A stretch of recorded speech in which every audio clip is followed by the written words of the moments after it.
You understand what I'm saying? Yes, sir. We have to bring reality's temple here on earth. Reality's temple here on earth because we have to realize the enemy is running rampant inside this temple. And that is Brother Taalik from the Reality Temples on Earth channel. And if you get a chance to subscribe, please do subscribe to his channel. He's a good brother. You know, he's doing good work, and he wants to do good constructive things. He has good information to provide. So please do check out his channel if you get a chance. Black people, it's all about the unity. There's nothing they can do with us, so ain't nobody moving me. Like the king, we make it plain and simple. Bringing knowledge and fire at reality's temple. Reality's temple. My black people, it's all about the unity. There's nothing they can do with us, so ain't nobody moving me. Like the king, we make it plain and simple. Bringing knowledge and fire. Let's see, Taalik says, can you send a shout out to my platform, the Realities Temple on Earth Internet Ministry? Our theme this year is After Purge Comes the Heal. So shout out to your platform, Taalik. All the best to you guys with continuing to stretch in perspective, to stretch in what is possible. Stop. Did you know internet companies owe Americans thousands of dollars from using our private data? There's an easy 3-click breakthrough system which helps retired people claim the money owed to them. It's called the Wi-Fi Profit System. All you have to do is tap the button below to watch the free video. It's a little long, but it's 100% free and secure. You just confirm that you're a real person, and they reveal everything about Wi-Fi profits at the end of the video. I've used this system to net myself a pretty penny since retirement. You can bet internet companies aren't too happy about this, but there's nothing they can do to stop it. Tap below now if you want to find out how to turn your Wi-Fi in. And to continue to bring healing into the space of yourself and others. Yes. Good evening, soul brothers and sisters. This is Tangi Cox, the Black Sheep, and I am propositioning you to entertain just a little while of being in reality. And this is gonna hurt soul sisters and brothers because a lot of us cannot accept reality. I empower you to, for 1 year, to subscribe to the Reality Temple on Earth. And at the end of 12 months, draw your conclusion of what have you learned in that amount of time. I empower you. You will never, ever, ever think, feel, or entertain nonsense ever again, period. I would like to see my soul sisters and brothers awaken. This requires time. You need to spend about a year watching, researching, and looking. Reality Temple on Earth is life-changing, and I stand on that.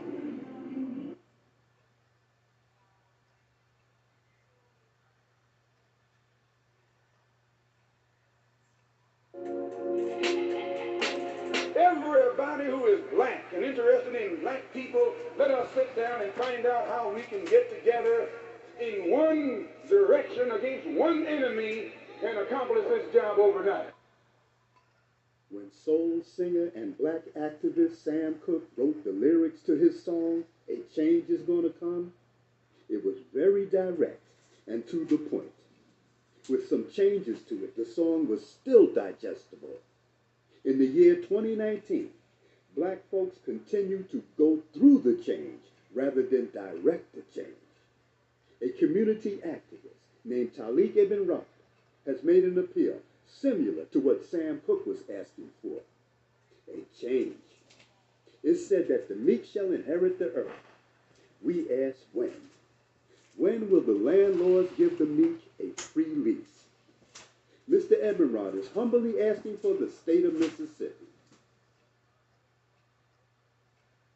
This is Dusty Basement Studios, and we approve of this message.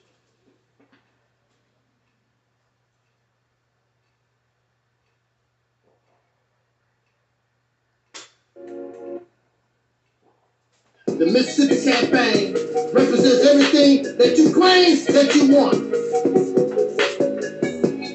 The beginning of an all-black independent nation. The ability to control your own resources.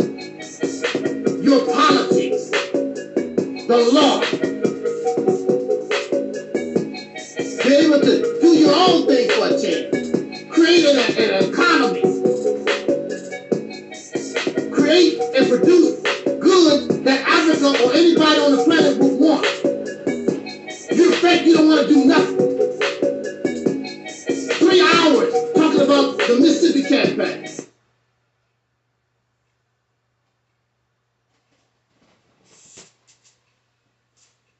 Right. Bro, you a genius. I ain't gonna lie. This is like, bro, you was a genius. I swear. You're gonna go down like Elijah Muhammad or Malcolm X with this one. You finna go down in history with this one. I swear to God, bro. Well, I'm their child.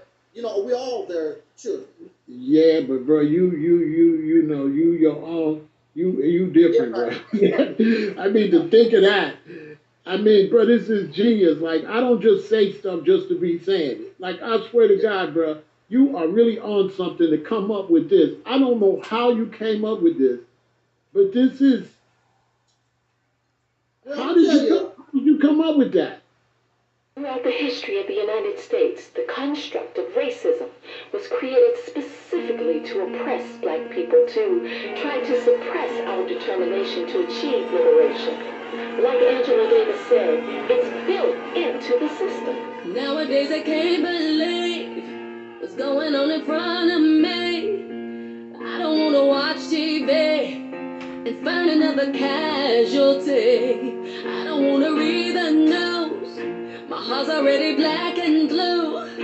I'm putting on my combat boots, 'cause I got an attitude. We're like soldiers forced to fight a war. What the hell? I can't take it anymore. 'Cause for so long we've been patient, now we're done. And don't you even ask me, when did I become such an angry black woman?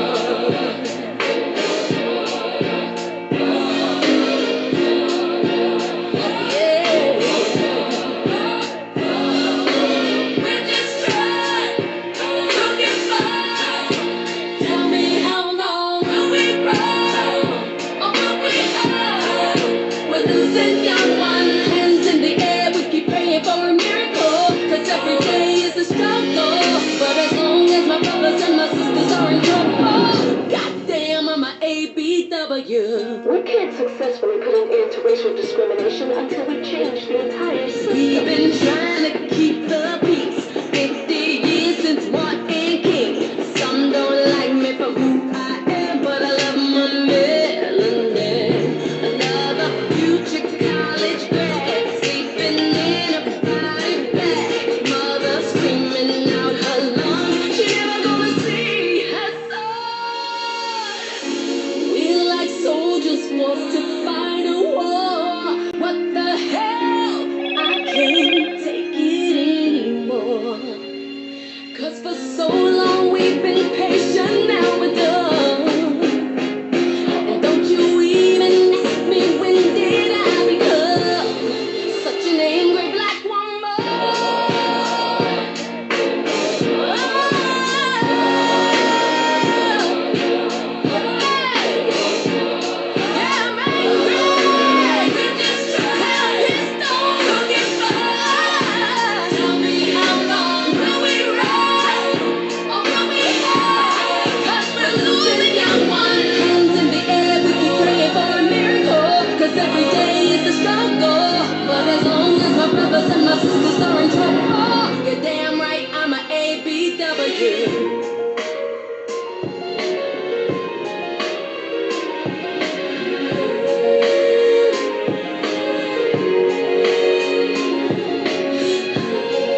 Military gadgets are transforming people's conditions and endurance, and here's how. This is what happens when you breathe in more oxygen, and this military gadget makes it possible. It vibrates lung mucus away instantly, increasing your oxygen intake and giving you a super boost in life. Best of all, it is completely drug-free and reusable. It was specifically designed for Special Forces divers to increase their oxygen intake so they not only think clearer, faster, and better, but also dive longer, swim greater lengths, and give their all in extreme conditions. Through no fault of your own, our modern lifestyle creates a surplus of lung mucus. It builds up over time and decreases oxygen intake, making you feel out of breath or have a tight chest. The inventor didn't want to create a drug or invasive procedure to remove it.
In the name of my ancestors,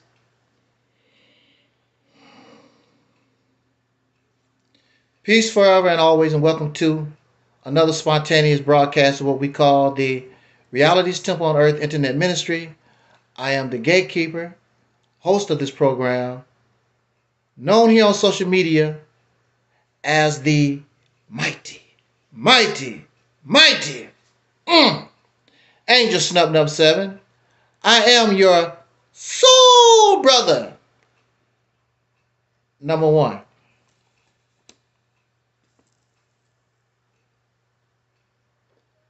I would like to begin our talk by showing appreciation for life, because life is all that I know. I don't know anything about death. I only know life. So I appreciate for that which I know. Unlike so many on social media and prior to social media who talk about death but have never experienced what that is. And they talk about the rewards and they talk about an afterlife they have never witnessed or experienced. I would rather talk about life, the only life that I have experienced, I have witnessed, and all that I know. And because I know that life can end at any time, it is brief and it is short. Instead of death and the rewards after death and talking about what's going to happen after death, I would rather concentrate on what I know and make this journey that I know the best that it can be, if that is possible. Unfortunately, for the last few thousand years, under the rulership of certain men around the earth, their message to us has been suffering and death.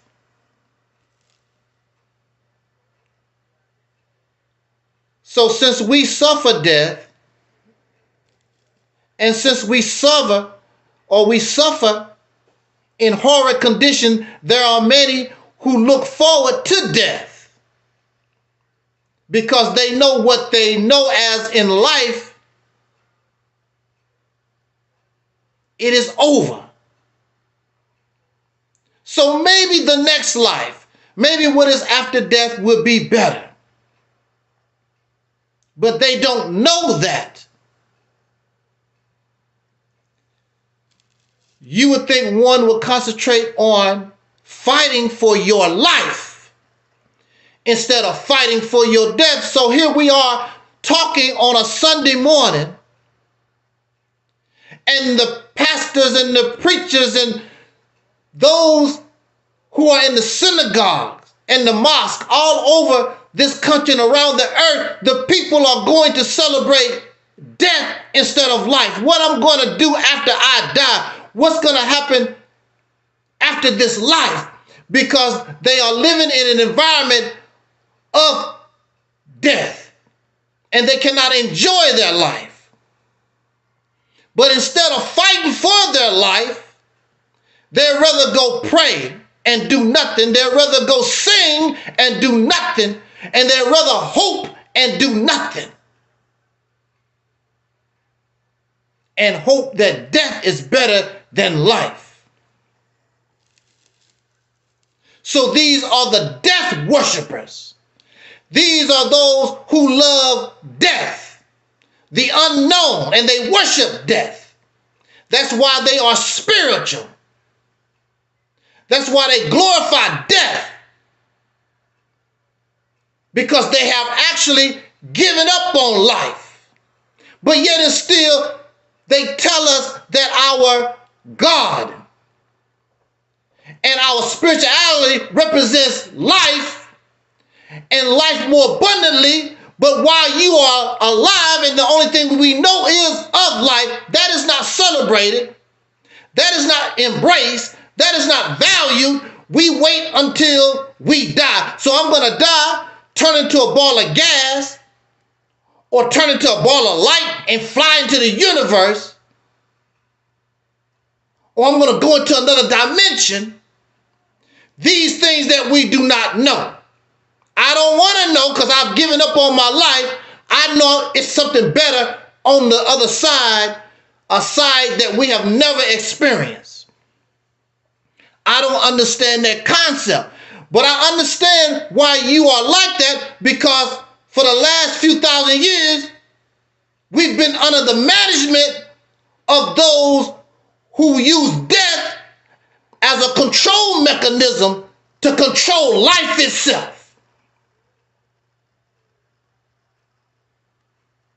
And so you gravitate toward death and you don't value life itself. So I can stand and I say I appreciate life because this is all I know. I don't know nothing about the hereafter. I don't know nothing about the other side. I don't know nothing about those things. I only know life. It was around this time, 5 years ago, I lost my mother to death. And a few months later, I was told I had cancer 5 years ago. And I appreciate the 5 years.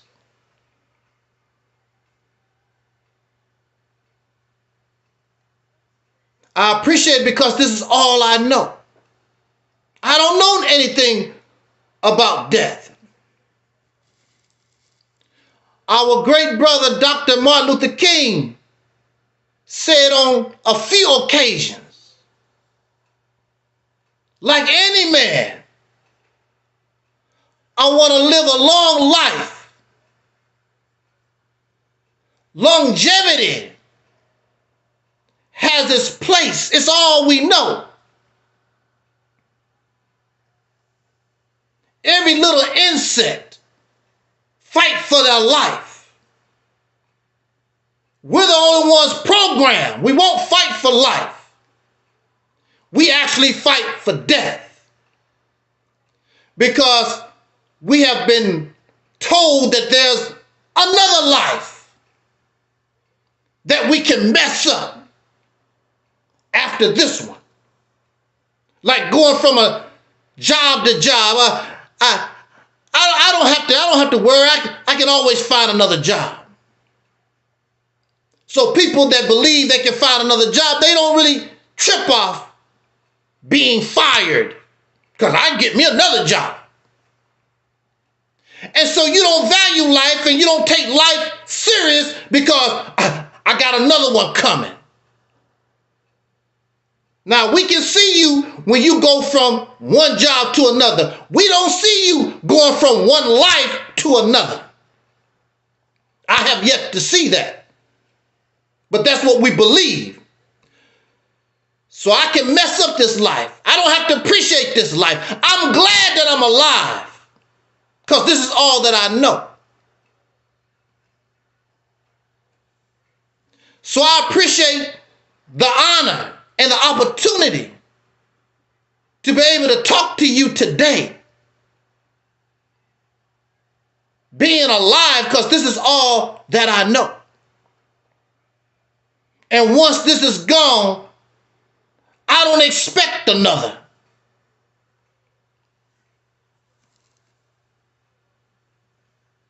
So I appreciate life. What was the purpose of the Jesus? The purpose of the Jesus was to bring us life and life more abundantly. But how do you worship the Jesus?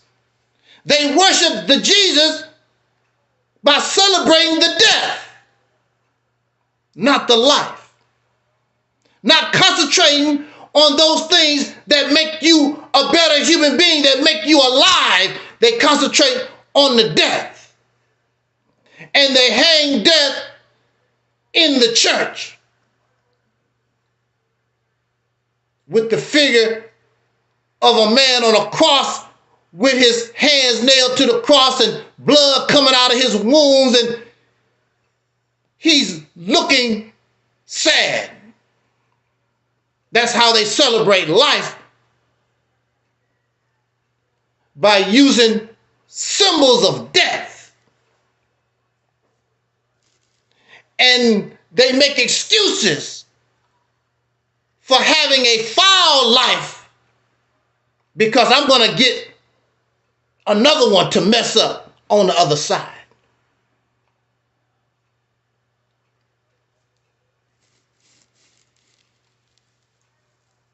So we don't care how we treat another person. We don't care what we do because I got another life on the other side. I'm glad I don't think that way, so I want to try to be the best human being I can be and appreciate life and appreciate the life of others because this is all that we know. So it is always an honor that I be able to come before you and speak a few words, and I thank you so much for giving me that opportunity to be able to speak to us this afternoon.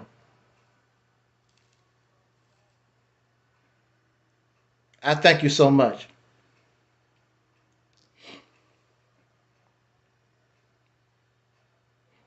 Between the year 1997 and 2007, Unfortunately, and I accept responsibility because I was foolish. And I knew better. It was not really a mistake. I knew better.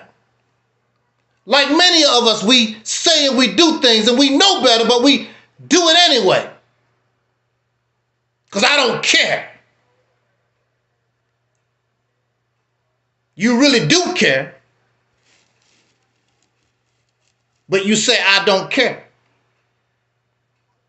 And when we make mistakes, sometimes we pay for that mistake with our lives. There are many of those who say, I don't care. And they do silly things. And they pay the price with their lives. Matter of fact, in this situation, I could have been killed. And that's it. Bury this flesh and blood or burn it up or whatever, that would have been the end.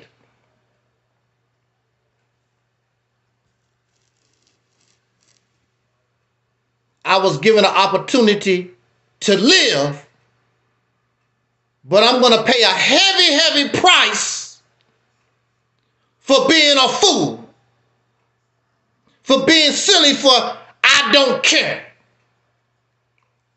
Because those who took me in their bosom, they don't care either. So like many black men and women in this country, I got caught up in a racist system. Between 1997 and 2007, I got caught up in an unjust system where my mistake, my foolishness should have only warranted probation. I had no criminal record. I'm not a criminal. Didn't even have a parking ticket. But when you get caught in the racist system, it don't make no difference how good you are. And this I know.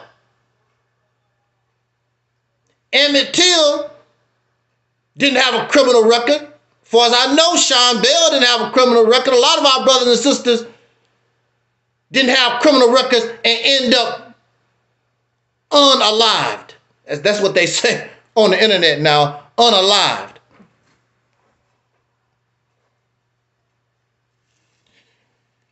There was a new law in Missouri, anti-stalking. And whenever these people have something new, they got to try it. Contrary to popular belief, the Japanese during World War II, they surrendered in enough time that the devil President, what's his name, Truman, didn't have to drop bombs on Hiroshima and the other, I can't pronounce the Yakisaki, I don't know how to pronounce those were Hiroshima, those two Japanese cities. But they had these nuclear bombs, they had these atomic bombs. This is our opportunity I want to see them work in real time. That's why a lot of these wars are actually going on, these conflicts. Now, you know those Palestinian people don't have nothing in comparison to what the Israelis have. But this is our opportunity to justify, to drop these bombs and these weapons and use these things. I want to see how they work in real time. And that's what you're seeing. They want to see how these bombs, these weapons of mass destruction, work in real time. So the state of Missouri had a new law. Guess who they gonna try it on? this fool that they got. This fool who don't know the law, this fool who don't know his rights, this fool that don't know a damn thing, this fool who is poor, this fool who is poor, we can do anything we want to this fool. And basically, that's what my lawyer, this public defender, was telling me. He basically was telling me, it's out of my hands, bro. This is a racist. This is what my lawyer told me. This is a racist county. They have a new law. I wish you the best of luck. That's what he told me. Had nothing to do with me being a criminal. Had nothing to do with me having some mental illness. I'm dealing with a racist. But I made it easy for them because I allowed myself, because I don't care. I'm a damn fool. I get caught up in their system. Made it easy for them. There was a Caucasian guy charged with the same exact crime, except he murdered a cat. He was stalking his girlfriend, and he killed her cat. There was no violence in my case. No animals was hurt. No people was hurt. There was no violence in my case. He did about 6 months, 7 months or whatever, and they put him back out on the street. The same exact thing, except he was white. I was locked up with brothers and sisters, stole a pack of cigarettes, touched a white woman in the wrong place, locked up the rest of their life. White guys was taking concrete blocks and smashing white girls in the head. They free. But that's how the racist system works. We know this. And the black people that didn't really have misdemeanors locked up on the rest of their life. Not all of them, but a good majority of them, they didn't do nothing to deserve to be locked up for years and years and years.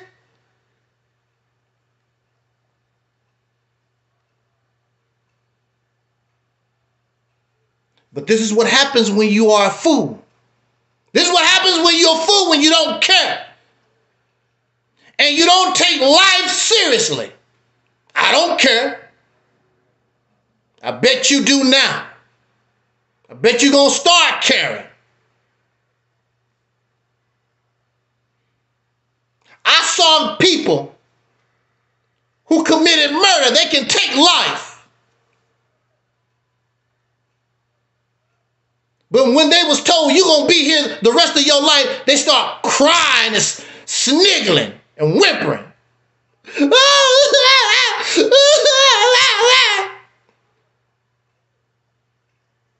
Bragging a few minutes ago who they killed.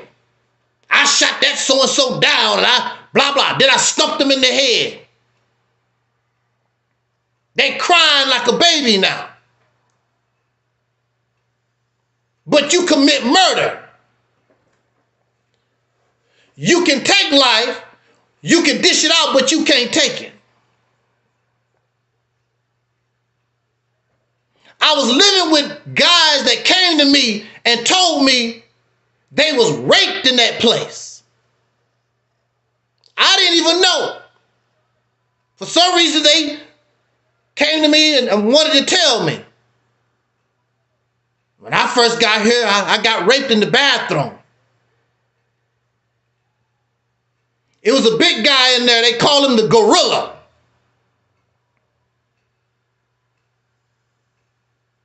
Run around raping men.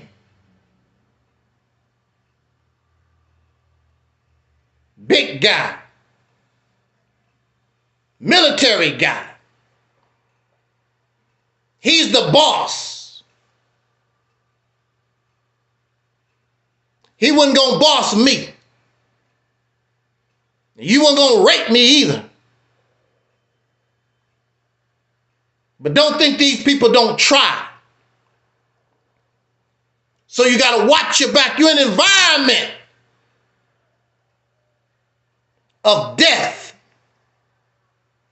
For 10 years, I couldn't get a good night's sleep because you gotta lay down and you gotta have one eye open because you never know. Not only from the people that's incarcerated there, but you gotta wonder what these people that put you there, because they want to shoot you in the ass with these drugs, Thorazine and what's the other stuff?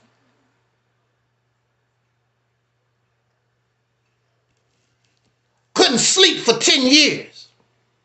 Eyes always bloodshot red.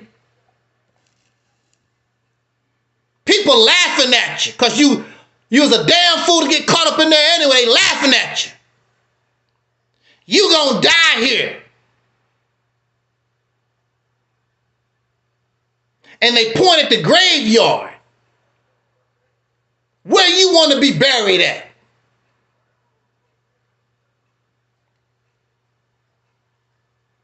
Laughing and sniggling. Violent people around you 24 hours a day. You don't know what might happen. So I went in as a Muslim, as a believer in the teachings of the Honorable Elijah Muhammad, and I wasn't worried.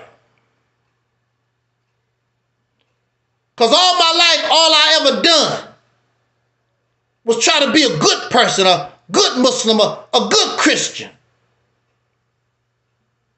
I can't be perfect, but I did my best. So I know this God. I know Allah. I know God is going to help me out of this.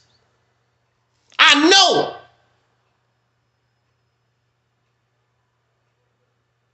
And the time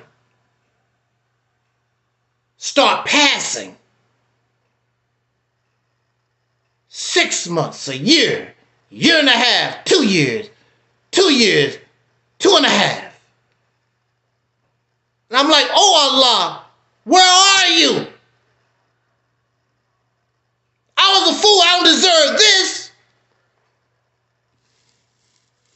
I messed up. I don't deserve this.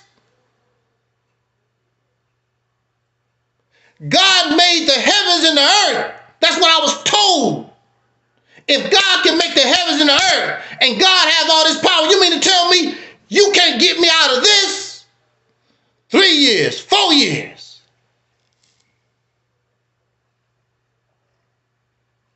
So I went in as a believer in God. And then, of course, some of you will blame me. Well, brother, you just don't have the faith. You probably just not sincere. Making excuses, blaming the victim, blaming the believer for something clearly your God ain't doing. Because now I believed in it, and the ball is now in God's court. And God, Allah, didn't do nothing.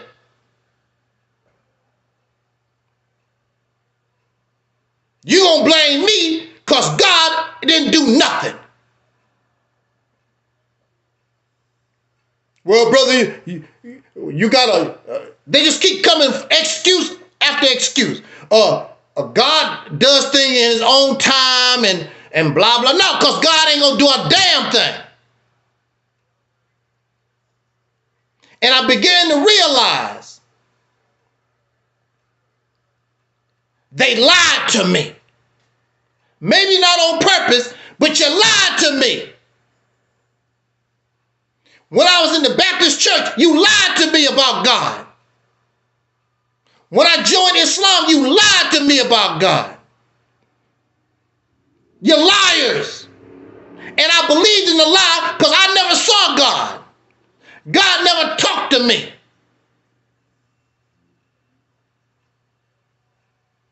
I learned about God through other people that said, God do this and God do that. And God ain't did a damn thing. You liars. And you keep telling these babies, these children, passing down the same damn lie. You liars. Outrageous, outright lies.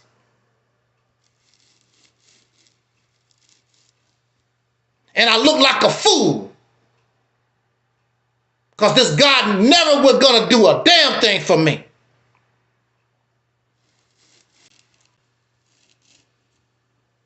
So I decided to help a person. And by helping that person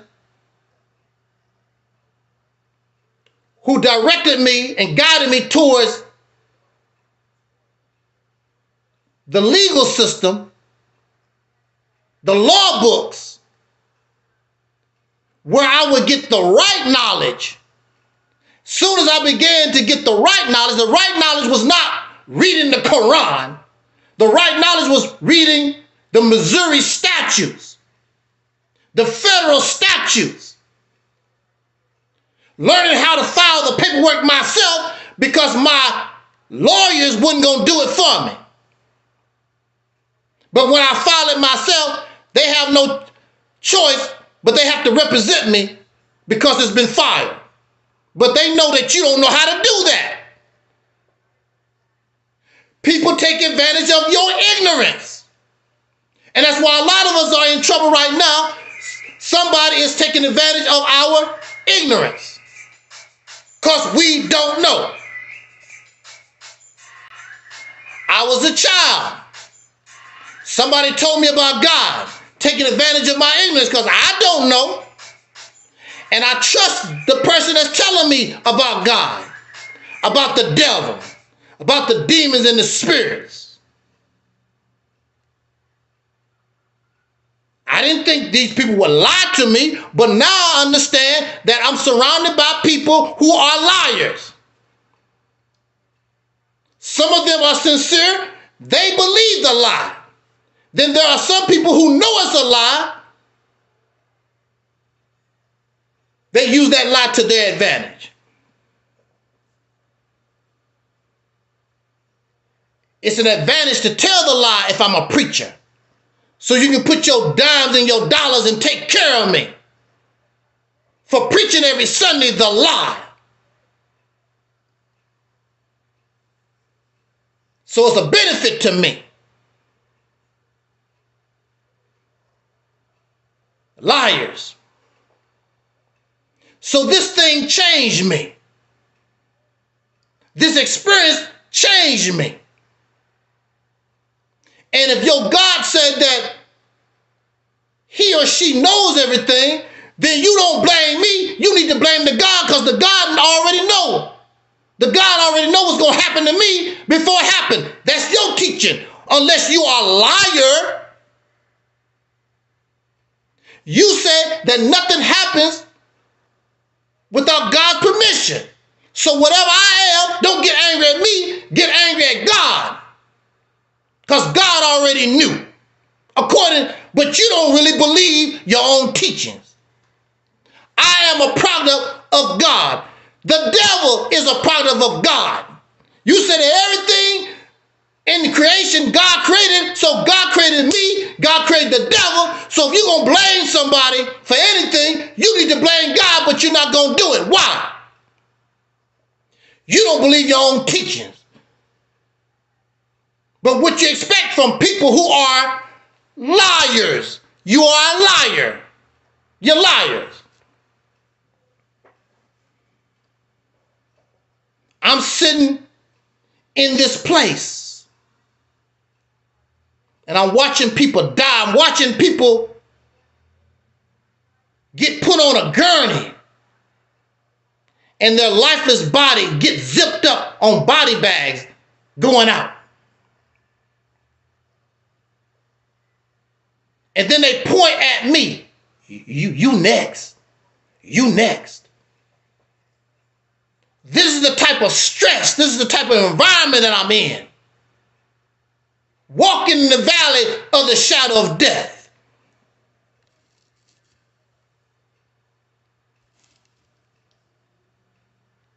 But the reality of death, the reality of this situation, it caused me to change. Many people, when they go into incarceration, they turn to God. They turn to Jesus. They turn to Allah. They turn to some religion. When I got incarcerated, I already was there. So what is there to turn to? Because my God didn't do a damn thing for me. I got so desperate, I said, well, maybe Elijah Muhammad is wrong. Maybe Jesus is the way. Nothing happened. Then you get so desperate, maybe the devil. I'll make a deal with the devil to get out of here. Ain't Satan, devil, Lucifer, whoever the hell you are. Look, you get me out of here, I'll be a good devil worshiper. That's how desperate I was. Because I need to get out of here. And the devil, woo! And the devil didn't do nothing. I said, somebody has lied to me. And when you look around social media, they still telling this lie. Bunch of liars. Deceivers. And they added a whole lot of other stuff.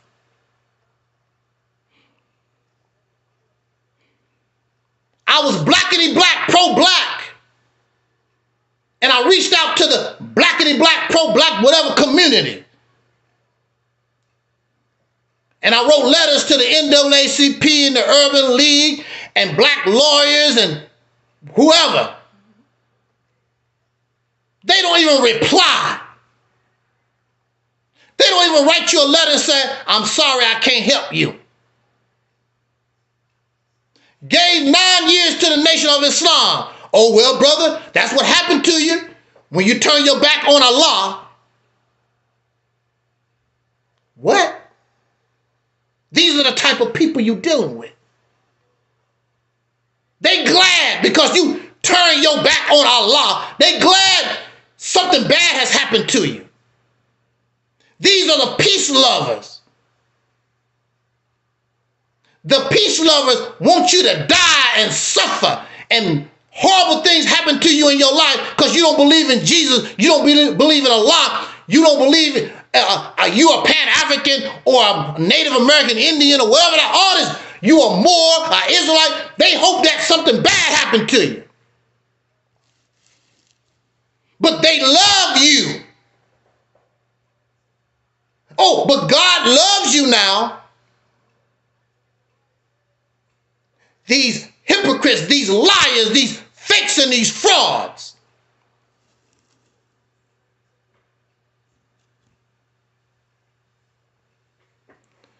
So when I was able to get the right information, the right knowledge. I got right out. It didn't even take that long. But I thought I was going to die in that place because I wasn't going to embrace their lie, calling me a criminal, calling me insane. Well, you know, you have to admit that you committed a crime and you got to admit that you're crazy. I'm not going to do that. Well, I guess you did. And there was a time where I had to accept that reality that I was going to die in this place. Because God ain't going to do a damn thing for me. I'm a dead man. I started looking at the fence. But if you jump that fence, they're going to chase you. You're going to be on the run for ever and ever. You always got to be looking over your shoulder because you know somebody going to be looking for you. Because they paint you as some kind of type of dangerous criminal. And then we find out that the so-called victim, in my case, killed his whole family. Waiting, the state of Arizona is trying to decide if they're going to continue capital punishment.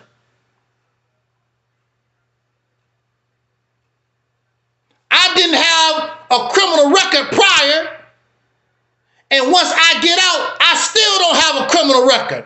I don't have a speeding ticket till this day.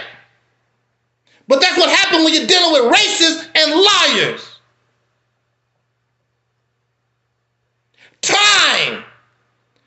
Time has acquitted me. If nothing else, time has.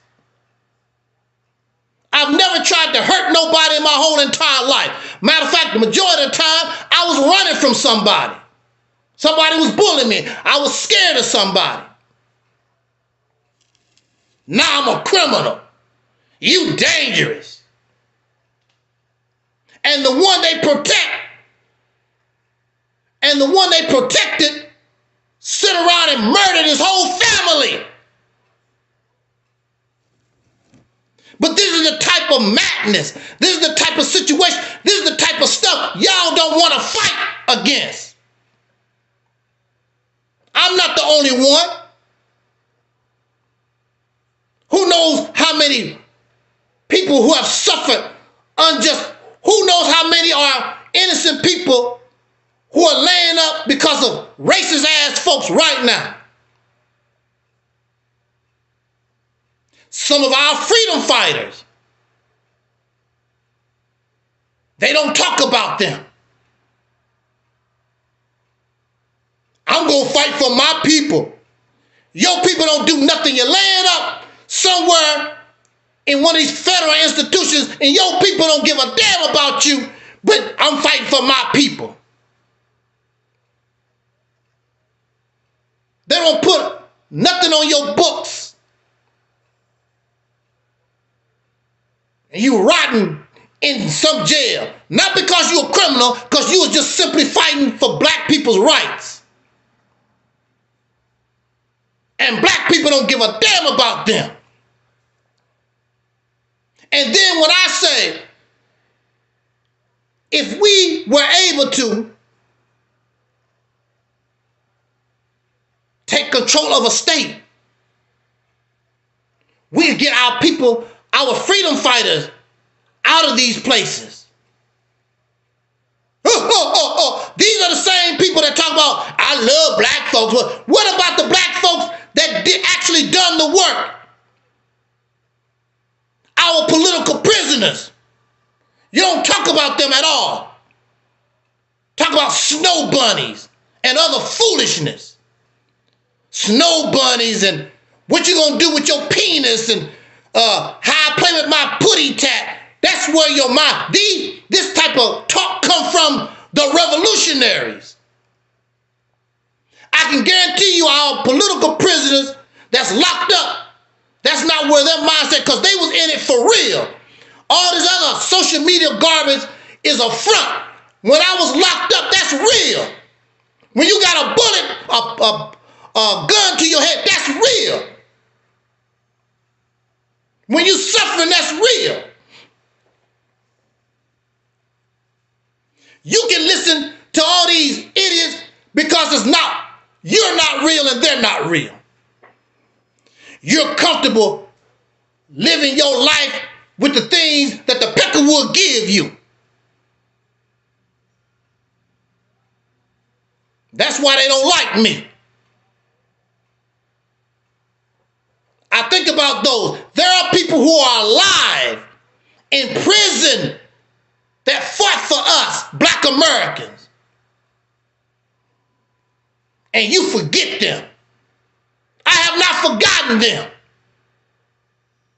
The known and the unknown. Because I'm real with mine. I don't care about these trinkets.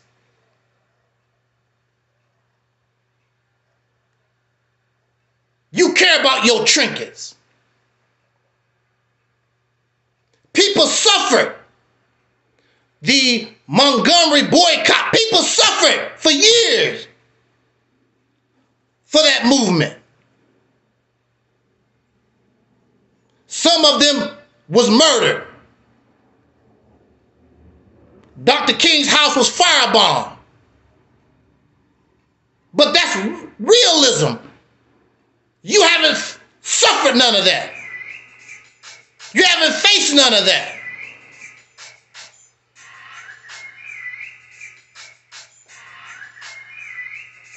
I have no choice. I have no choice. It's always been real to me. Even when I believed in God, I thought it was real. It's real. I'm real about mine.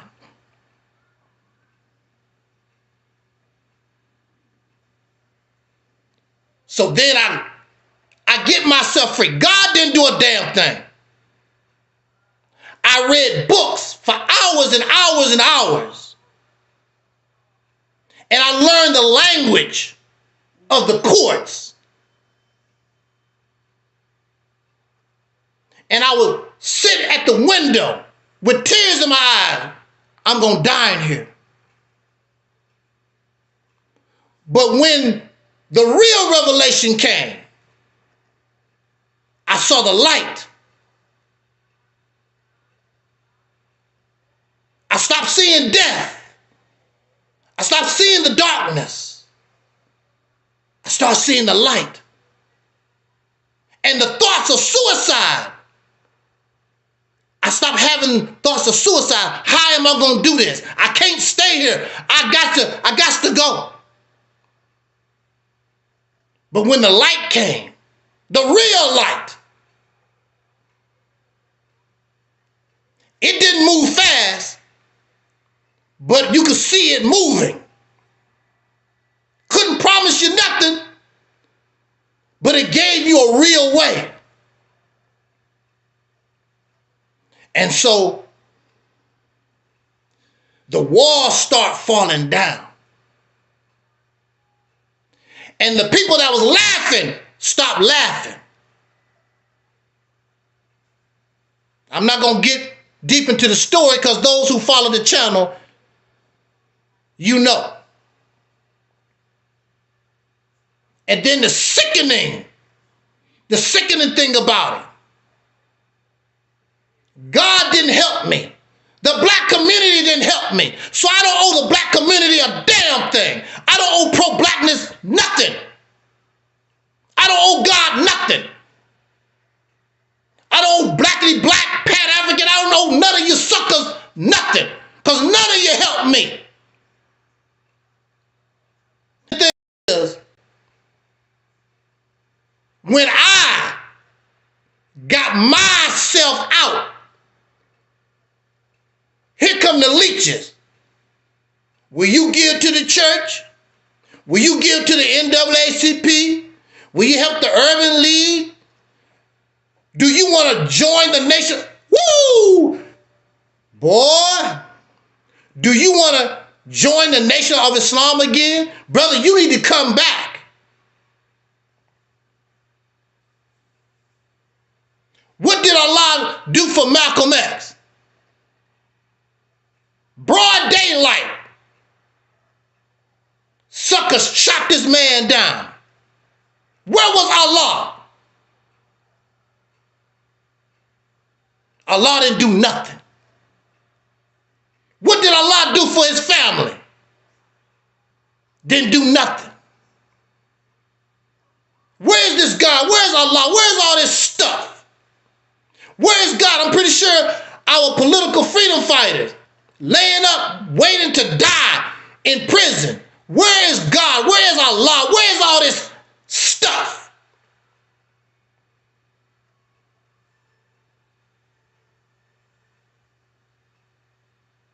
I remember somebody asked me for some money at a truck stop. And they caught me in a good mood, and I was ready to give them $10. And they said, God bless you. Before I could get the money, they had took my money back. I said, God ain't did a damn thing for this. I worked 14 hours a day doing a dangerous job to make this money. God ain't did nothing. I want to make this clear. I'm going to give you the money, but I want to make something clear to you. For me, this $10, God don't have nothing to do with it. I work 14 hours a day to get this. You thank me. God didn't do nothing. When God get in this truck and make them gears, then I will give God credit. But I'm the one, 14 hours a day, made this. It was a believer in the teachings of Honorable Elijah Muhammad on our live stream a few days ago, or not days ago, a few months ago, I guess. They came to our live stream trying to get me to say that God did. You have no evidence. God ain't did nothing here. And you can't prove God did nothing nowhere. You can say whatever you want to, but you can't bring no evidence to show. How you gonna say God did anything when you never met God? How you know God did it? And you never seen, you never met, you never talked to. You just copying what somebody said. Well, the Bible said, Minister Farrakhan said, Elijah Muhammad said, the Sheikh said, Tahaka Bey said, whatever. And none of them met no God.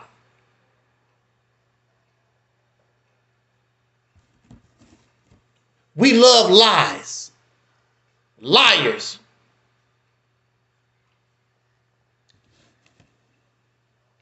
So a few months or weeks after, actually, a few weeks later, after I got myself released,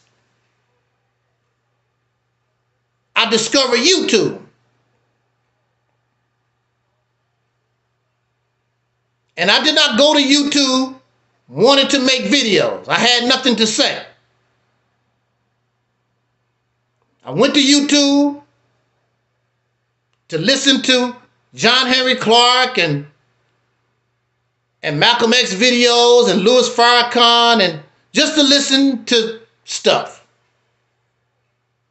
But I was different.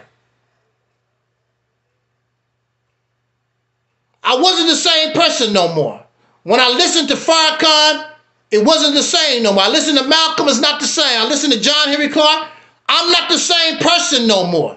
That experience, that what happened to me, changed me. For the worse, or was it for the better? I say for the better. Because now I am awake. Something that you claim you are, but you're not. I don't need nobody to give me instructions. I don't need nobody to give me no damn teachings. The teachings is a belief. Somebody is brainwashing you, programming you, making you think how they want you to think so they can control you for their benefit. All those that follow these beliefs, look at the leadership. The leadership live high on the hall. One brother said, I will give my wife, I'll give my daughter to the leader. How sick we are. So as I listened and saw these videos, I was saying to myself, hey, I wonder if there's other people that think like I do. Maybe they didn't go through incarceration. Maybe they didn't go through what I went through to get to this conclusion. Maybe there's other people. I wonder if there's other people like me. But one thing that did not stop was my love from the people that I come from. One thing that did not stop was I know that these who I come from deserve justice.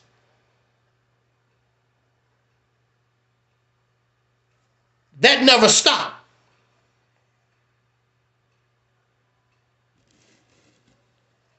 So what can I talk about? I don't want to be no Muslim because I'm not that no more. I don't want to be a Christian. I'm not pro-black no more. I want to be something different. Then I said to myself, reality. I was given a reality check. So why not my ministry, what I bring to the table, is not coming from God, it's the acceptance of reality. To the best of our understanding, just like in our conversation in the beginning, all I know of is life. I don't know nothing about death. I can't tell you about the ninth dimension and the hereafter. I don't know nothing about that. I never was there. But I know this, and I understand this. I'm an expert on this. So my ministry is about bringing us reality. And since I was influenced by the Nation of Islam, and I went to the temple every Sunday, every 3 days or whatever it was, I'm still going to go to the temple, but not Muhammad's temple, reality's temple. On the earth. Not 5,000 years ago. Not on the moon, on the earth. The only thing that I don't know about these other things. I don't know about the Asiatic black man. I wasn't there. That's a story I was told. I don't know about the hereafter. That's stories.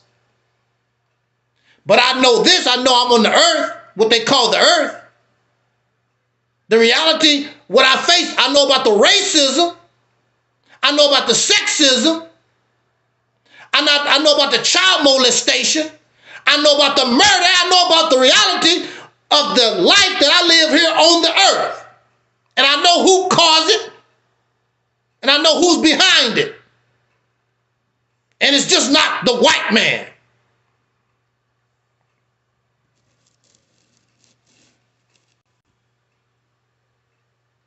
These things was going on long before the white man, according to your teachings. The white man wasn't the first person on the earth to murder or rape and lie. Folks was doing it way before that. Before you even saw a white man, you was telling a damn lie. You was murdering people way before you saw a Caucasian. And they still doing it. Right now to this day. But that's more lies from the Afrocentric blackity-black community. That's how they sell you and set you up so they can control you, so they can get your dimes and your dollars, and the leadership live high on the hall.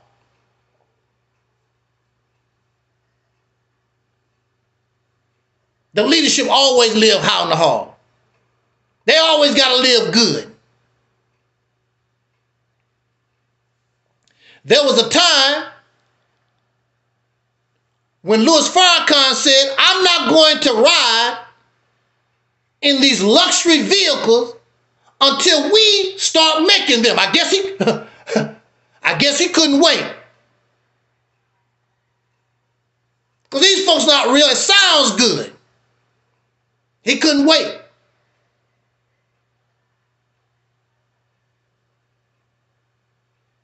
Because it's a control game, it's brainwashing. And those who control the narrative get rich. Whether it's blackity black or it's European or whatever. Those on the top always live good. Then you always got the poor flunkies on the bottom. And they sell you these damn lies. You gonna get yours. Ain't no different than what the slave master taught the slave.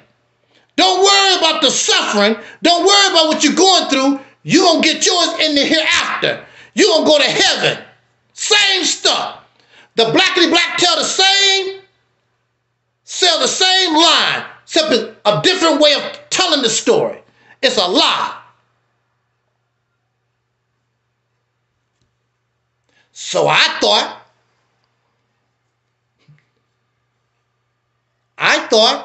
that you wanted truth.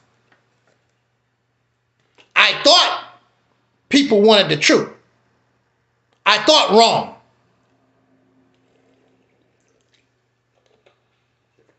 You like lies. You like fairy tales. You don't like reality.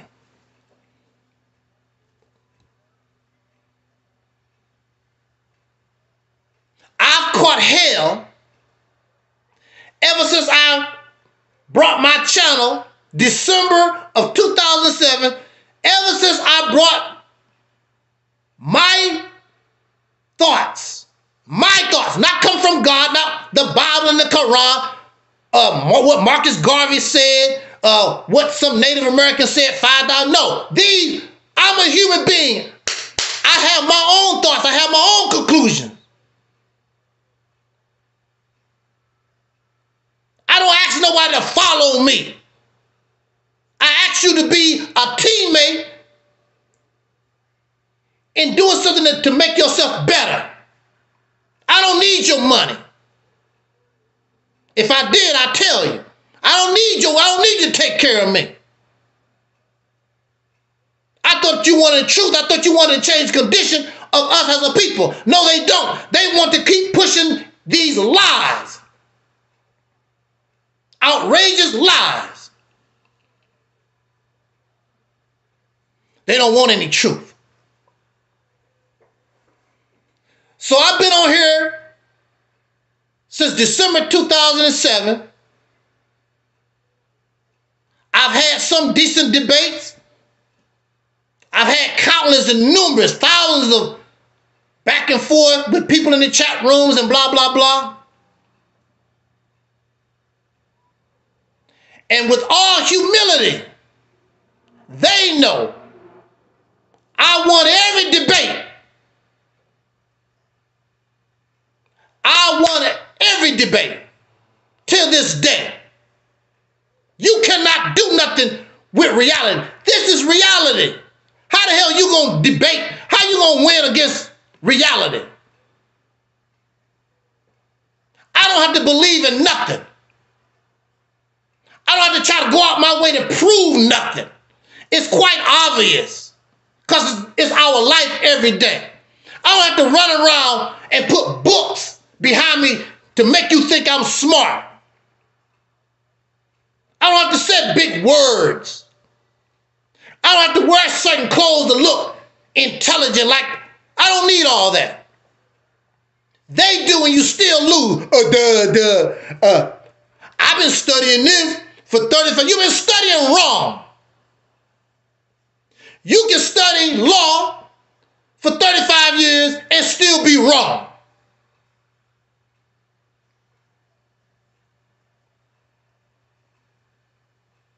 What make you think you can't be wrong? Because you studied something, you researched something for 50 years. You still can be wrong. And I'm telling you that you're wrong. You can't accept that. This is the reality's temple. We're going to bring reality to the best of our ability. I'm not perfect. I don't claim to be a know-it-all. But I know when something don't sound right, when it don't make sense. And if it don't make sense, chances are it's not real. It's not right. All these things that we embrace, it's not working. If it was working, there would be no need. If it was working, I would not have went through the change that I went through when I was incarcerated. It's not working. And you get angry because people say the quite obvious. It's not working. You want to come out and tell the lie that it is working. No, it's not working. It's like somebody, your car broke down and the engine clearly is off. Oh, it is getting there. It's not working. You got people steady. No, it's not working. It's not starting. Something is wrong. You got to fix the problem so the car will.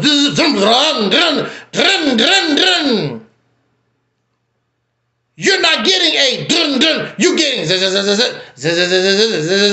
give it some gas. No matter what you do, it's not working. And sometimes old vehicles cannot be fixed. They have to go to the junkyard. And you don't want to hear that. Elijah Muhammad said, Marcus Garvey said, Noble Drew Ali said, so-and-so said, so-and-so said.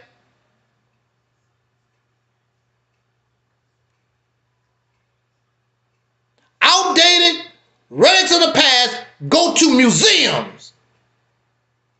They go to collectors. They no longer apply in the real world. You don't see people with Model Ts trying to get on the highway. Only in museums, only at car shows. They no longer apply.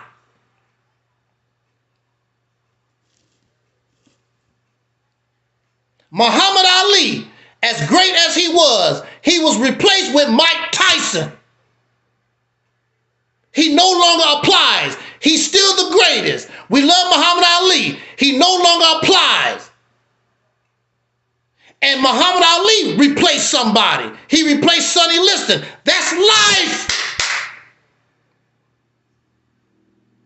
That's what life is. It's about replacement.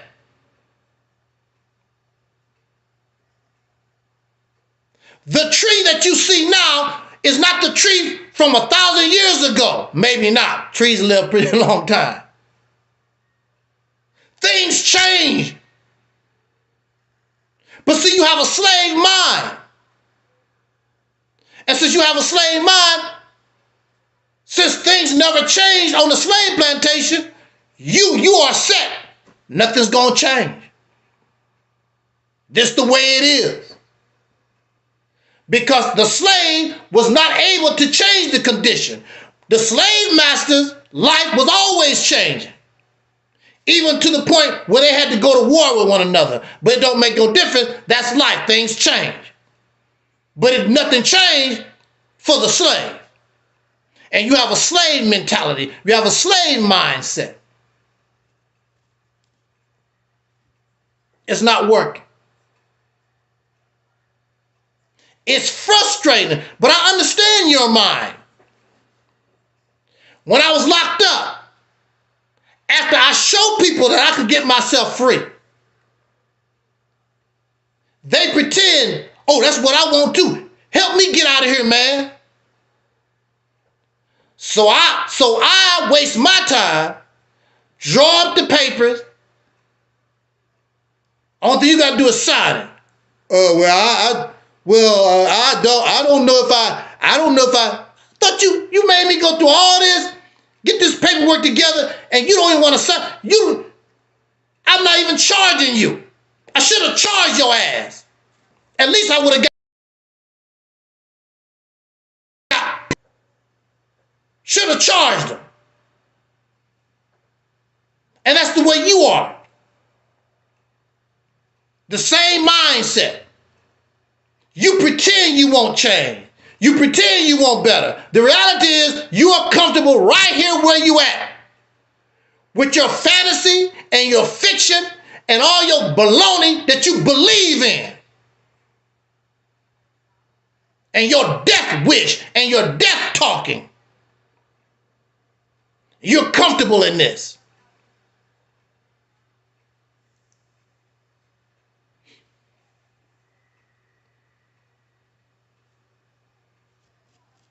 And that's your prerogative.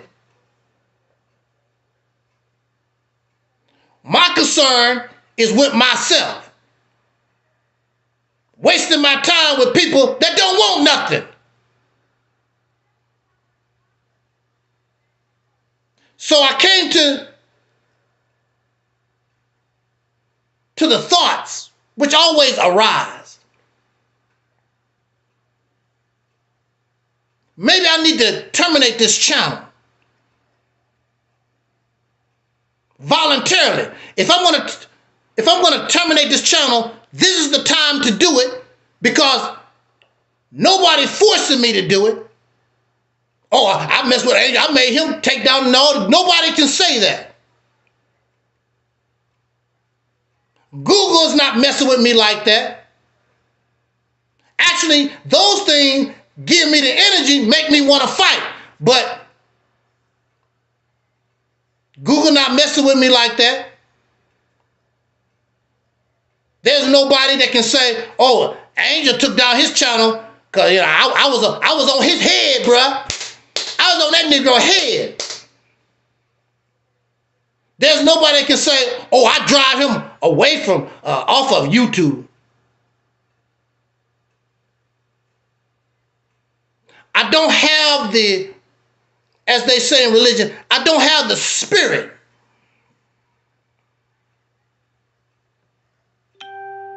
I don't have the spirit. But all things come to an end.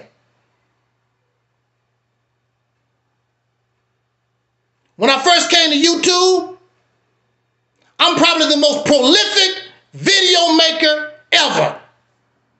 I was making videos, 4-5 videos a day, almost every day. When I first came to YouTube.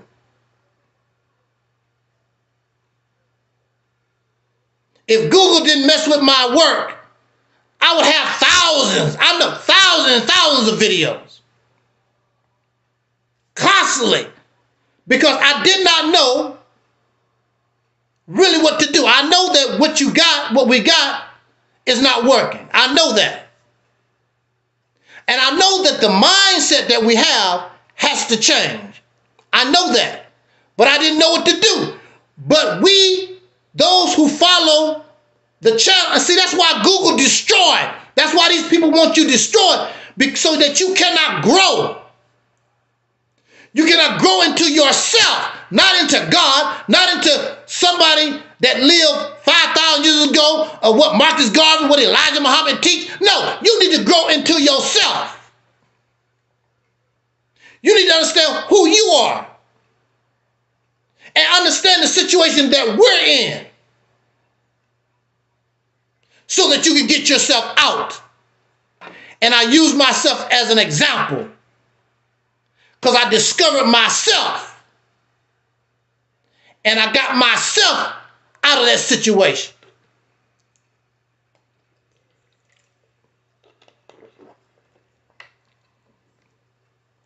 So I'm thinking, should I destroy or terminate this channel, these channels? And I don't want you to be shocked or surprised or whatever, and you start looking for Angel Snutting Up 7, and I've taken down all. I did it. Not Google, not some flagger. Matter of fact, there's a person around, still running around, trying to find videos to flag.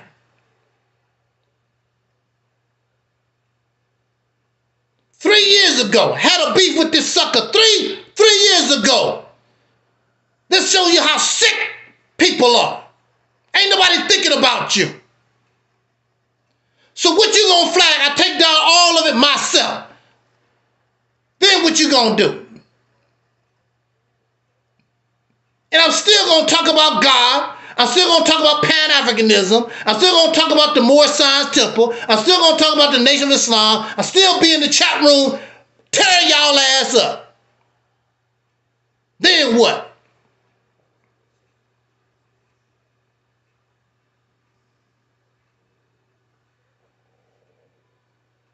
I feel a certain way because there's a lot of people who are naive. There's a lot of people who don't know. And they need to know. I wish there was somebody like me when I was a teenager, somebody like me around I could have listened to, and I would not have wasted 9 years under Louis Farrakhan.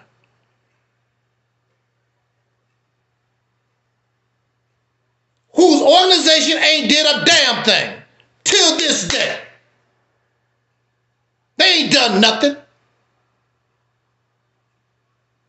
All this blackity black stuff. This is 2025. Go back 10 years.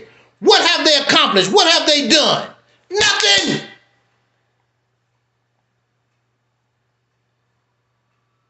They laugh at our proposal, our vision called Operation Exodus Mississippi Campaign. That's a pipe dream. That won't work. But it's good enough to steal. There are guys that actually stole the idea. It's not good enough for them to help me to push it in the manner that it was designed, but it's good enough for them to steal. And what have they done? They've done nothing. They ain't created nothing. But they don't want to help that place where the ideal origin and put it out in the manner that it was designed.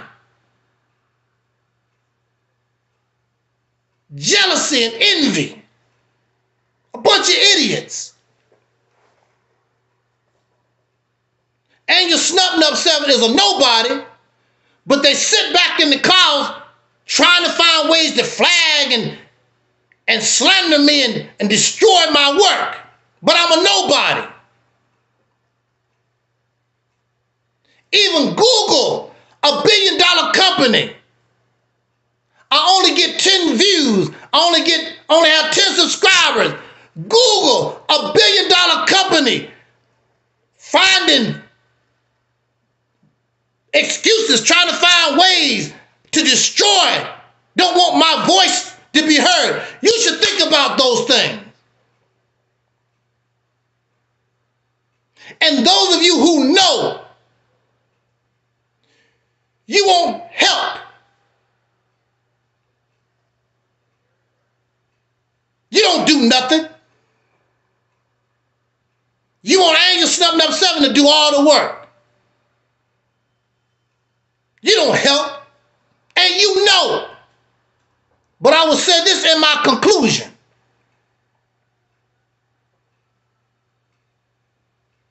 Just like I was a fool to get caught up in the racist so-called justice system of this country. And I had to pay a price.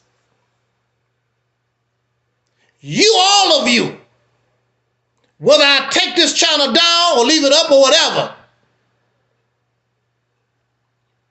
your time is coming.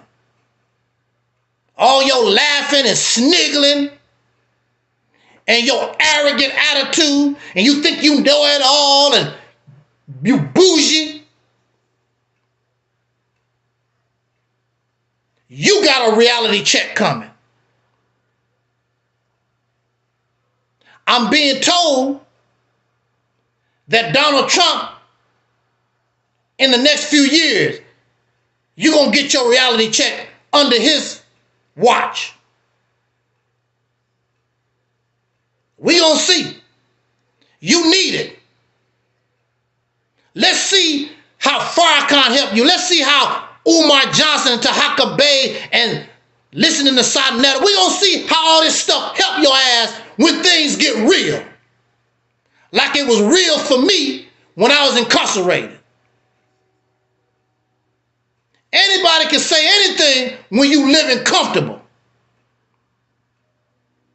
But when they take all that away from you, and you have to face the reality of things, they always talk the white man this, and if the white folks cut you off, you be messed up. What if Mark Zuckerberg, what if Google could just cut you off? No black people on YouTube, no black people on Facebook. I don't want Kentucky Fried Chicken. We don't hire black people at Kentucky Fried Chicken.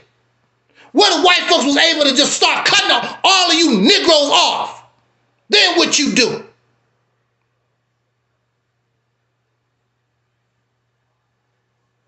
You can go to Africa with nothing and watch how those people treat you with it. You don't have no American money? And you'll see the reality of it. You the only thing you can go to Africa with your clothes on your back. Talking all this Pan-African bull crap. All this stuff that we believe in.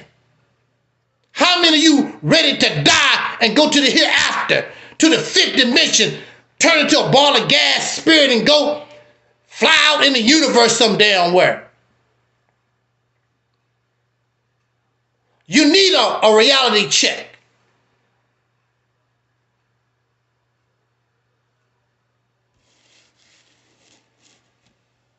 And all of us gonna suffer. I'm used to suffering. I'm an old country boy. I'm used to living, having nothing. I don't care about air conditioning and all this fancy stuff or whatever.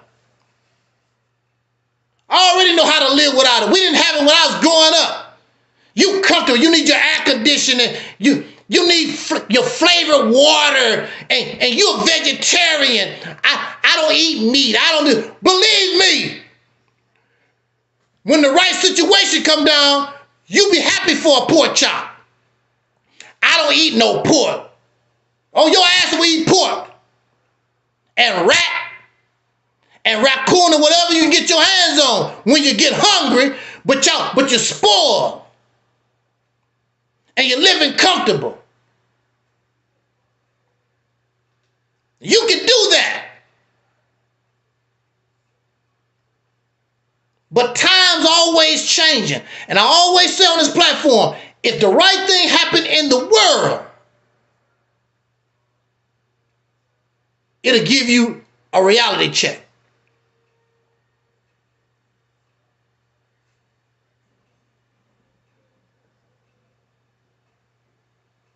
I feel bad for those people being bombed up in Gaza because they're human beings. And the reason behind it is stupid. Thousands have died for nothing. I understand that could be me. We're not that far from slavery. I was born in Jim Crow. My great-grandmama was in Jim Crow. And her mama was a slave on that plantation that I was born on. I myself barely missed slavery. Do you understand that? We barely missed slavery. The last known recorded child of a slave died in 2002. The child of an actual slave. people who were actual slaves were still alive in 1930. I heard even 1960. People who actually were slaves were still alive in the 1960s. We barely missed all that. But now you spoiled, and now you an uppity Negro. We dodged the bullet. But your bullet, or the bullet waiting on your children, might be worse. We believe all these silly fairy tale stories. Oh, the white man gonna come out of power, and for some reason you gonna be put, yeah, right.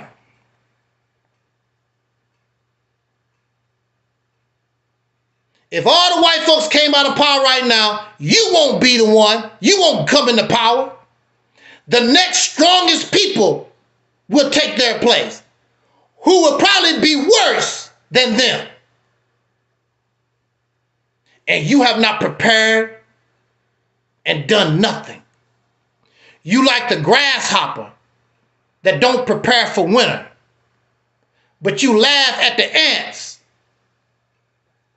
What you doing, ant? Well, we working hard because winter coming. Winter coming. I believe in Jesus. I believe in Allah. Oh, when I die, I'm going to the moon when I die. My spirit gonna go. Well, the grasshopper die, and his spirit go to the moon, whatever, and the ants keep doing their thing. That's how we are. So why should I continue to make videos? Why should I keep talking from the mind of a free man? Somebody who has broken the matrix. The white matrix and the black matrix. You all caught up in skin color. Black supremacy. The Africanness and the black supremacy and the native. All that stuff. Racists gave you that stuff. That's where it comes from. You copying them. And you proud to do that. I'm a proud African. I'm a proud black. I'm a proud. You proud to be a damn slave. So why should I waste my time on some people that don't give a damn about themselves? Why should I? I should just enjoy my life and do something different so I can enjoy. Because I don't know how much time I got left. So why should I waste my time with people who don't want nothing? Bunch of losers. Bunch of losers.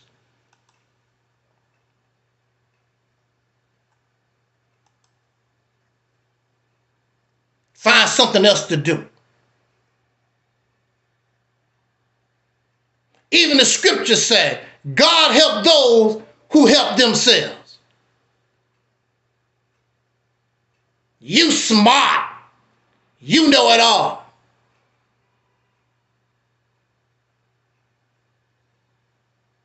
If you knew it all and you're so damn smart, why haven't you changed anything? We're going to say this and get out of here. Why haven't you changed anything? This generation, this modern day people, you ain't did nothing since Dr. King was assassinated. You have not added nothing. Only thing you've ever done is benefit from what Dr. King and all our people in the 60s and the early 70s, what they strive for and what they fought for. And then you have the nerve to turn around and talk about them. I can do better. That ain't nothing. You have not added nothing to the struggle. You should be shaming yourself. That's why I feel bad, because I'm not like that. I appreciate what Dr. King done. I appreciate what any brother and sister have done in order so that I can walk easier. All these damn ingrates. They deserve anything that Donald Trump or any other sucker do to them.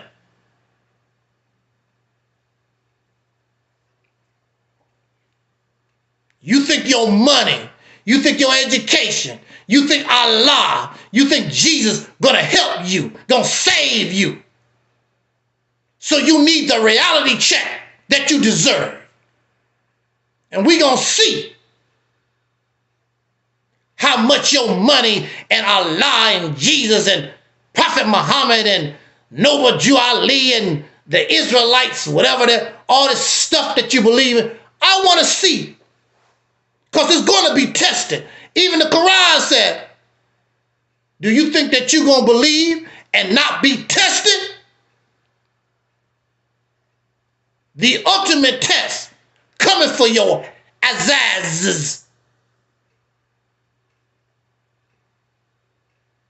And I appreciate life because I want the life to be around so I can say personally in your damn face, I told you so. If you had done this, the Mississippi, if you had done that,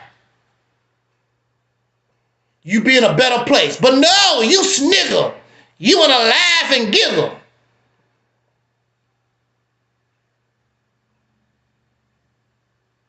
And now, you suffering. More power to you.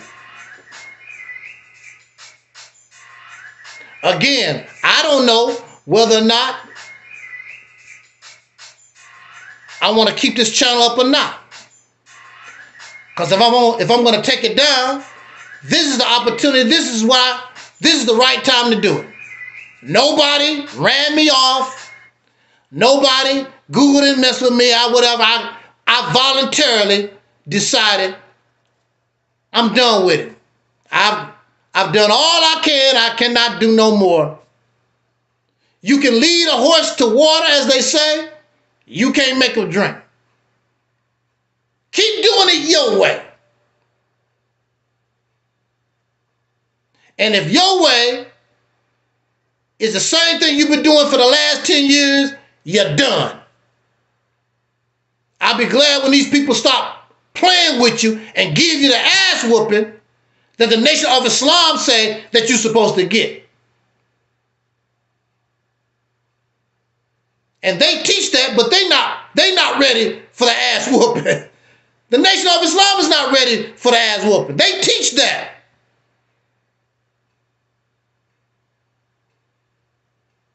They're not ready for that, for the whooping.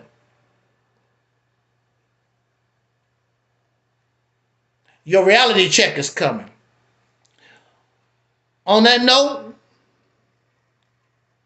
I may not, I don't know, feeling some kind of way right now.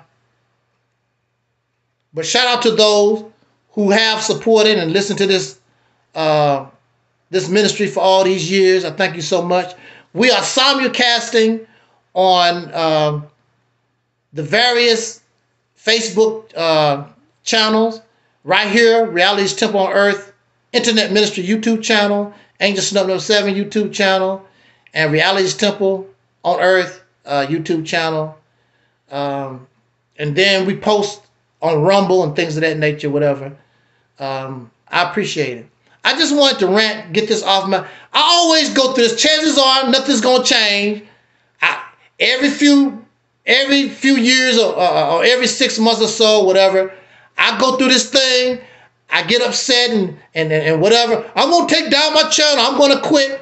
And I usually don't. Just got to go through this ranting because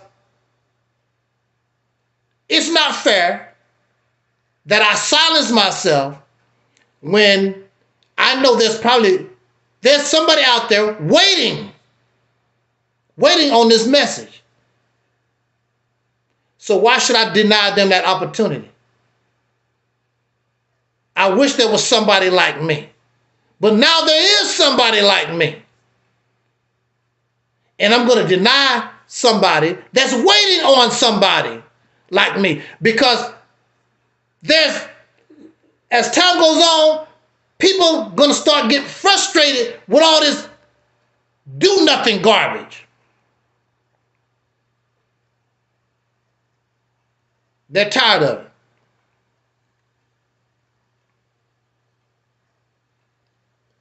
So on that note, we're going to get out of here, I guess. Hold on a second. I think Taalik was trying to call.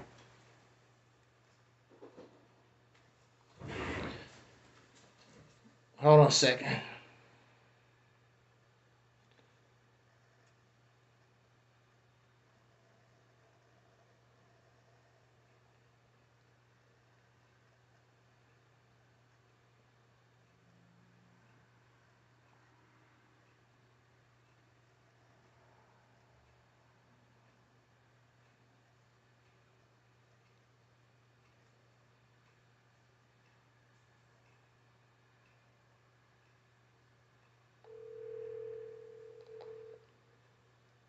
Hey, brother, how you doing? I was trying to get with you over now while I was back home before 2:30. Yeah, I was already into our talk, but if you wanted to say something, only thing I do is hit the link that I sent you on the text. I didn't see the link. It's in the text. I sent it to you. It's the original link. Let me go look. Yeah. Because I was looking for that link. Yeah. Let me go look here. Okay. Okay, so I want to see. Okay, you said going live at 2:30. Okay. Okay, you did send me that, but I didn't see the link. It's before. It's the conversation we had way before. I supposed to done the talk way in Wednesday or whatever it was. Wait a minute, let me go see. Remember, it got canceled because the power was having power. Yeah. Let me see. It's the same link. Okay, it's the same link. Okay, I'm going to it now. Yeah. Okay, let me hang up. I'm going Okay. to it now. All right.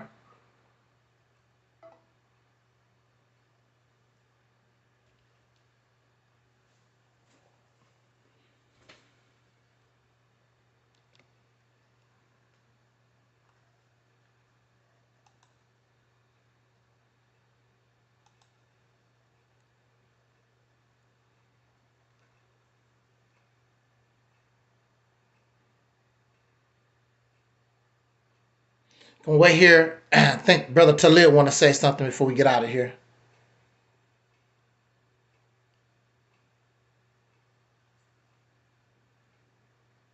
Again, I appreciate everyone who joined us this afternoon. I just wanted to rant and rave a little bit. Chances are I'm not gonna go nowhere, but at this time, I guess I just need sometimes we need a sabbatical. We need to take take some time off.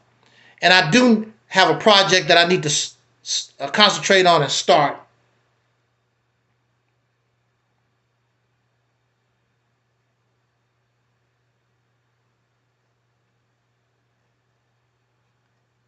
And do something else. I can't continue to waste. I'm not going to say it's a waste of time, but I can't continue to come out here and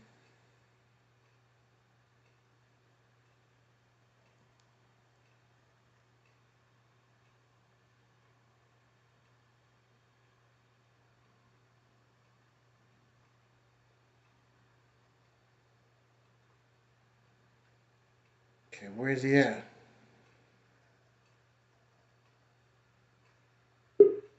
Oh, there you go.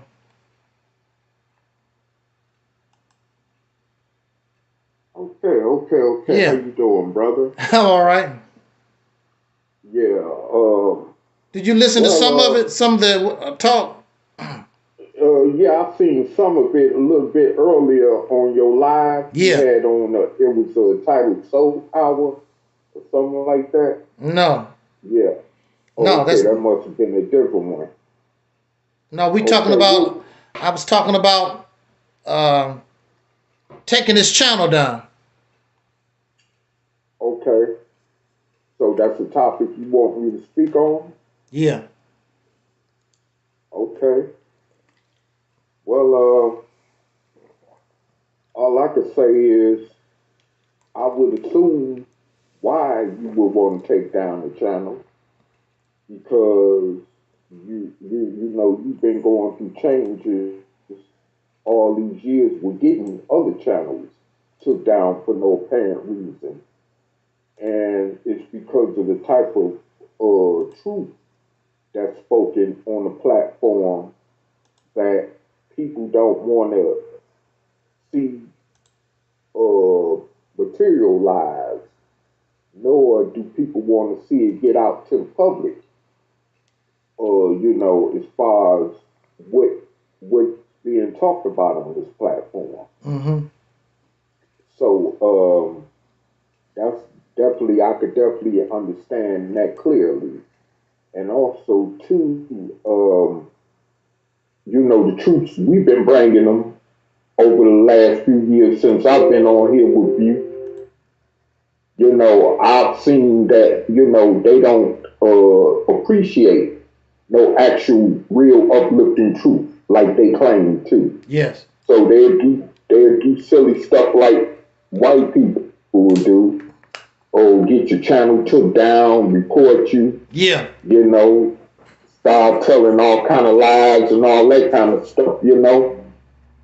So, you know, I've made it actually a point myself, man, to, you know, stay away from the drama, you know, to the point where I don't really care to have nothing to do with those in YouTube land, especially black YouTube land, first of all, because anytime we talked about liberation of some kind, especially like with Operation Exodus Mississippi, it was always more negative reactions than positive reactions, you know? Mm-hmm.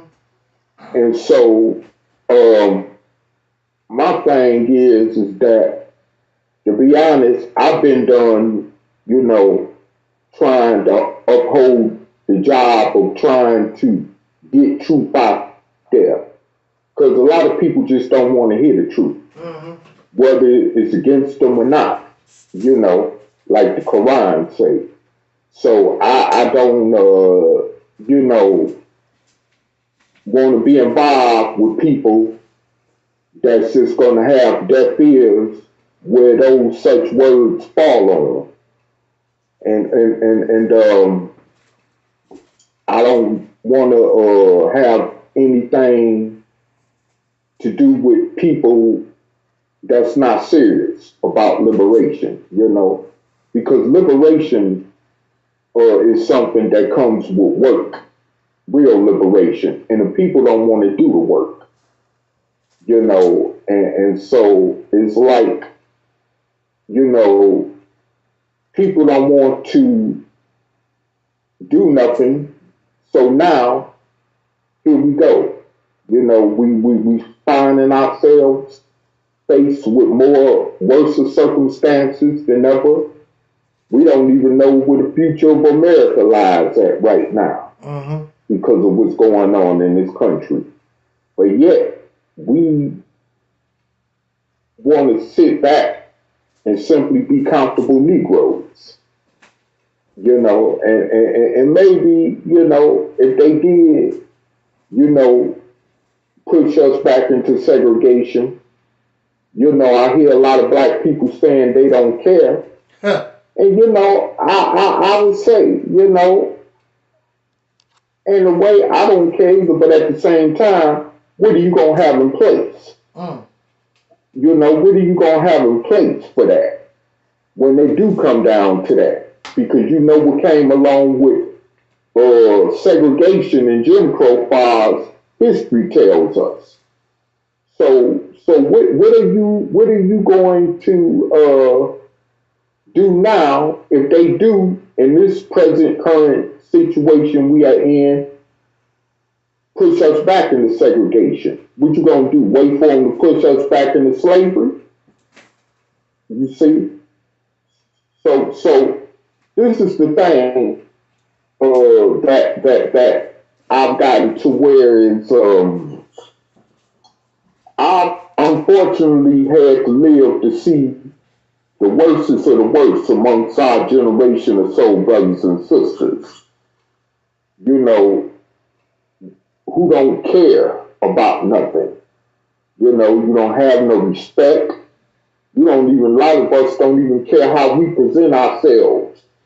We don't even care about how our physical appearances is any longer. And I'm talking about male and female, you see. So we have lost a lot of self-dignity and respect, and especially self-respect. So I could understand why it's necessary to no longer want to waste time on social media talking to these people, you know, because you can't explain nothing right to somebody that's just not going to take it in for what it is. You know, but they'll take everything else that's false and run with that like they usually do. And base their life and future on that, and then find out that they made a mistake at the end. You know, because I'm just sitting up here, you know, just thinking about what's going to happen when Farrakhan died. All them people that, you know, invested their time in him, and what do they have to show for it, you see? So, you know, it's going to be, you know, and I'm not going to even have no empathy for them, you know, because, you know, people like us have been trying to educate them on those conscious teachings and organizations like that for the longest.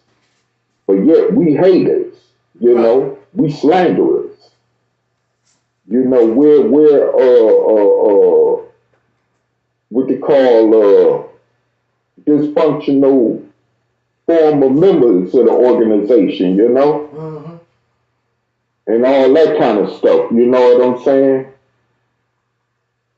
So we don't know what we talking about, you know, and all this kind of stuff. But keep believing that and see and keep seeing what's happening. You know, a lot of people thought that way when Royal Allah, aka Solomon, you know, was being sought after by the feds for corruption in his organization. Now he dead. But y'all thought he was Allah in the flesh, right? Well, he dead. So what y'all doing now? Where's most of y'all now that was a part of that organization? You know, now that Dr. Malachi York is still in prison doing that 135 years. Where's y'all at now? You know, those that follow behind that guy Polite, where y'all at? Those of you that follow behind that other cult leader, Nature Boy, who in prison. Where's y'all at? Right. You see what I'm saying? You know, y'all invested in all these different teachings and still ain't getting nothing up out of it. Just a waste of time, you know? Y'all might as well have been better off just sticking with the Christian church. Exactly. You know? So I mean, it's like, you know, y'all don't have nothing to show for it. You know, y'all don't have y'all don't even have allegiance among yourselves. Nope. You know, soon as something fall apart, y'all go y'all separate ways. Every man for himself. That's right. You know, so it's like at this point, you know, I don't really, even though there's still organizations out there that might mean well to some point, but like somebody say, you can't trust the situation. You can't trust the process because we as soul brothers and sisters have proven over and over time and again that we don't know how to hold allegiance to one another. You know, we don't know how to hold allegiance. We don't know how to be, you know, faithful to one another. Since you always want to talk about faith, you know, and your Allah and in your Yahshua, your Yahwehs or whatever, you know. You understand? And your the mother Egyptian African gods you be calling yourself worshiping. You see, so I mean, it's like at this point, I don't really. Like I said a long time ago, I was done. And you know, I was checking out a brother. He got a channel called Langston Hughes Lives On. And I watch that channel sometimes because he was once claiming a follower of Dr. Malachi Z. York, like myself. And that's one of the reasons why I started watching his channel. But he spoke on different numerous topics that didn't have anything to do with Dr. Malachi Z. York or the organization he was the leader of, you know. But he just recently moved out the country. He didn't tell nobody where he went. But you can notice if you look behind in the background, look like he down in the Caribbean somewhere. Or probably in one of them Central American countries or South American countries or something. But he got the hell out of America. But he did say that one thing he was not going to be was a leader. He was not going to take on the job of the Dr. Malachi's, the Lights, or the Nature Boys. You know, if people was to ask him if they could follow behind him and come down there, he said he wasn't going to be involved in all that. Being responsible for, you know, leading the call and all that kind of stuff. And that he was going to leave it to people like the ones I just mentioned, you know, if that's what they want to do. And basically, that's how I feel, you know. That job is not for me. And I'll be honest with you. You know, right before the moment Malcolm X and Dr. Martin Luther King Jr. died, I'm pretty sure somewhere, and they thinking that, you know what I'm saying, that they wish they wouldn't have never took on the job of being a leader for stiff-necked people. You know, that's ungrateful anyway. You know, I'm pretty sure people like Medgar Evers felt that way. People like Huey Newton felt that way. Elder Cleavers. You know, different other people that could be named, you know. Probably felt that way because you know, working with us is a very hard thing to do. You know, especially when we stuck off in that slave mentality, like we've been for 400 years. So it's like we it's really hard to deal with us. We are a piece of work, and even without it even having anything to do with teachings, just in life in general, when I cross paths with other soul brothers and sisters, it's got to the point, man, where it's like, I'm gonna have to be honest. Like we can't even stand each other's presence, being in each other's presence. And that's the common thread of what's going on throughout the rest of Soul Black America. You know, beside where I'm locally at, in my area, you know, it's like we don't even want to be in each other's presence. So now you get this more of this, what you staring at look, you know, what you looking at, you know. Like the other day, I'm just trying to cross the street to, you know, get to work, you know, so I can get on the bus to get to work. And this young soul brother, matter of fact, he was with some Caucasian females. I don't know if he was trying to impress them or what, but he was about to get in the car and he kept looking straight directly in toward me. And I'm just busy trying to look out for the traffic so I could be able to get across the street safely, you know? And so I ended up having words with him like, do I know you? You know, because of the way he was staring at me. I guess he thought I was staring at him.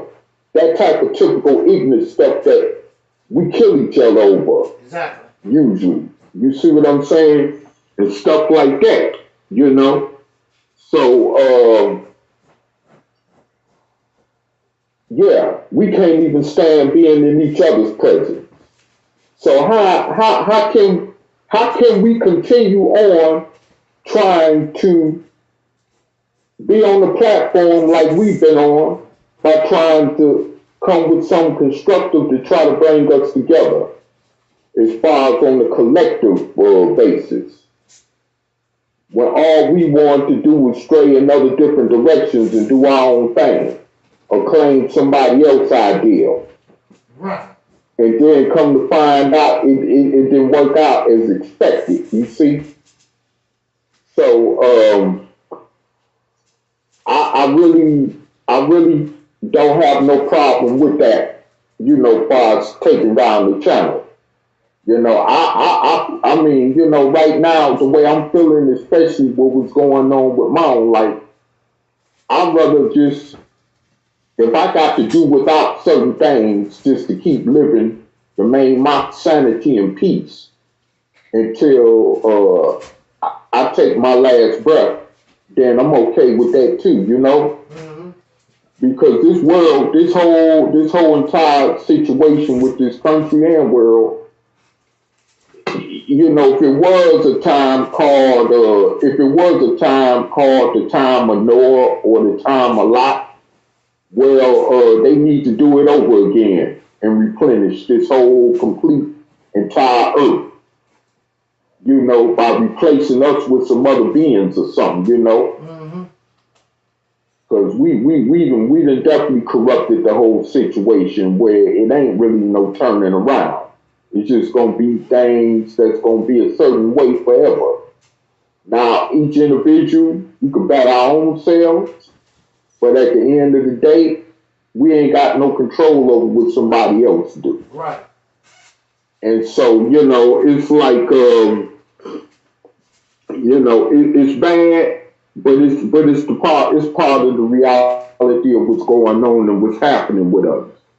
You know, and I feel like at this point, you know, with the hell that I catch being a soul brother, just living in America every day, trying to get by just to navigate and to survive, and then you got our own people trying to cut us down at the same time. I'd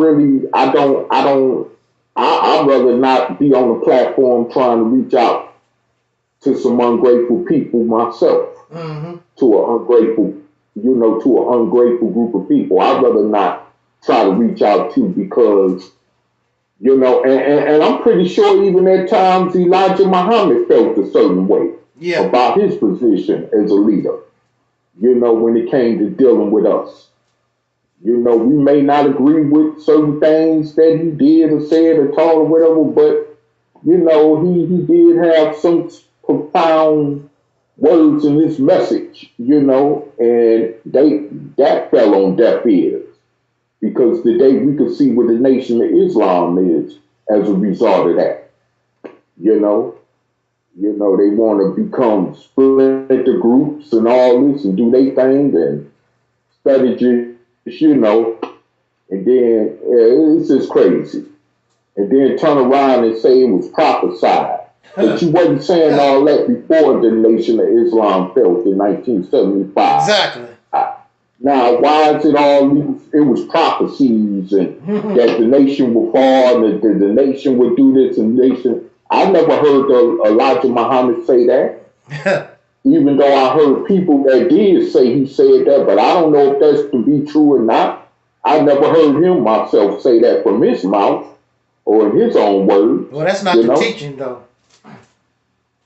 Right. See, so there it is, you know. So I mean, you know, I mean, what you know, I mean, everybody, you know, everybody, even the organization that Marcus Garvey headed over the UNIA, you know, the organization I once called myself belonging to, they used to call themselves Nuwabians. You know, they would probably, as a matter of fact, they would even say, I know the Nuwabians said something similar to those in the Nation of Islam, that it was sort of a divine reason why things happened the way it did to them organizations. Nope, y'all wasn't saying that before it happened. Y'all wasn't warning people before that happened. Your own leaders didn't warn you before that happened. All Elijah Muhammad said was there would be no other one to come after him, to succeed him. There would be no successor after him.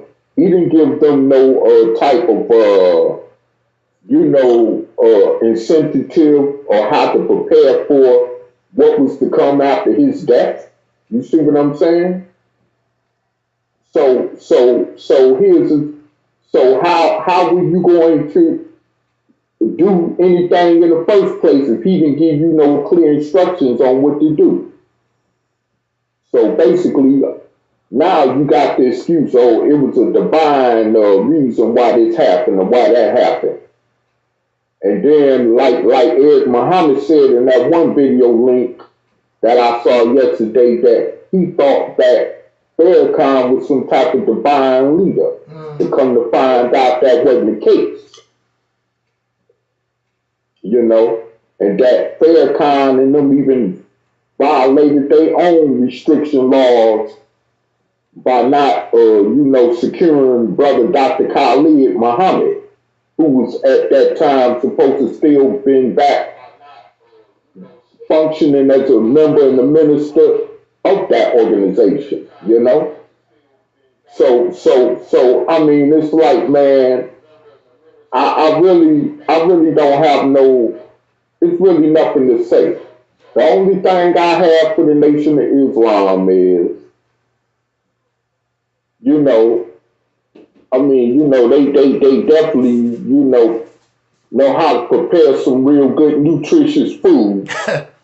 and bean pies, I would take that. I would accept them, you know, although I have to pay for it, but I would accept that from them, you know, before I accept anything else from them. That's the only thing I got for that. You know what I'm saying? You know, because the rest of that other stuff is just symbolism, you know, falsehood and you know what I'm saying, idol worshiping, personality worshiping, and all that. You know, and I don't want to have nothing to do with that kind of stuff. So, and we not here on this platform to make personality worshipers out of people. Right. All we was trying to do was unite our people through this angle on social media, hoping that they would get the message some kind of other way than the way they've been receiving messages in the past. You know, which obviously didn't work or pan out on that side end of things. But it's like y'all really don't care about black liberation. Nope. I mean, look at all this stuff going on in the country now. This would be the best time for us right now in America to come together. And for those of you who said that, you know, for those of you, you know, who, and for those of you who, you know, for those of you who were, you know what I'm saying, caught up, right? For those of you that was caught up, that said that the Mississippi campaign was a pipe dream and all that, but then y'all didn't have nothing to show and improve for what better ideal than that y'all had, you know? So now, you know, y'all are looking dumbfounded and stupid, you know, like that guy Nollywood. I don't even see him posting any videos up no more. I don't even know if he still got that Santa Claus clown ass Facebook page anymore, you know? Talking about here, Pan-Africanness and with a damn Santa Claus hat on, you know? So yeah, man, you know, I really don't, you know, I really don't care nothing about what these people say or do, you know? I don't even, when I see them people now, like Dr. Umar Johnson, you know, even I started back even watching Sarah Sue Seti, but I don't even watch his videos, you know? And he more caught up in what's going on in the streets. Right. Then, you know, but he want to sell you a dream, have you pay for some DVDs or some videos he done made about some Pan-African Egyptology crap, you know? You know, and he wants you to, you know, talk about what happened in Kemet and the Hebrews and all this. Man, nobody care about that. And he making you pay for it. Why he can't just talk to you about it for free on his social media pages? You know? Because they're about that money. Exactly. You know, so yeah, man, it is what it is. And you know what, man, I really don't care, man. Like even that guy, Young Pharaoh, who used to be with him. I don't hear him too much, if at all, anymore. I don't hear nothing about him, you know? And it's a good thing. Because these people wasn't doing nothing but misguiding us anyway. Misguiding our people, you know, with these falsehoods and trying to divide us up more as communities by pitting one leader against the other and all this old kind of crap, you know what I'm saying? Like they did with that Elijah Muhammad, Malcolm X situation, you know? Like, man, come on. You know, what about some new positive energy? What creative ideas do you have that could bring us together as one, you know, when it comes to soul brothers and sisters? Y'all ain't got nothing. So all y'all could do is regurgitate something y'all done heard other people say. Exactly. Now you got people like Polite sitting in prison and what's that guy, Nature Boy, also sitting in the prison. You know, almost damn nearly lost his life a while back in the Georgia prison. You know, where he doing time at because, you know, and it's probably over because of his case, because both of them went to jail over messing with underage minors, you know. So you know, it's like, man, it's just crazy, you know what I'm saying? And you know, these the people that you follow. Now I come to find out Umar Johnson is a deadbeat dad after all. All the years he was talking about opening up an African school for young black boys and girls, right? And the school never got open. We don't see no receipts that it's a school for African boys, you see? But he can't even take care of his own child. Exactly. You see? So, yeah, man, it's like, man, you know, it's just crazy. And I ain't even got to look at the whole video way through.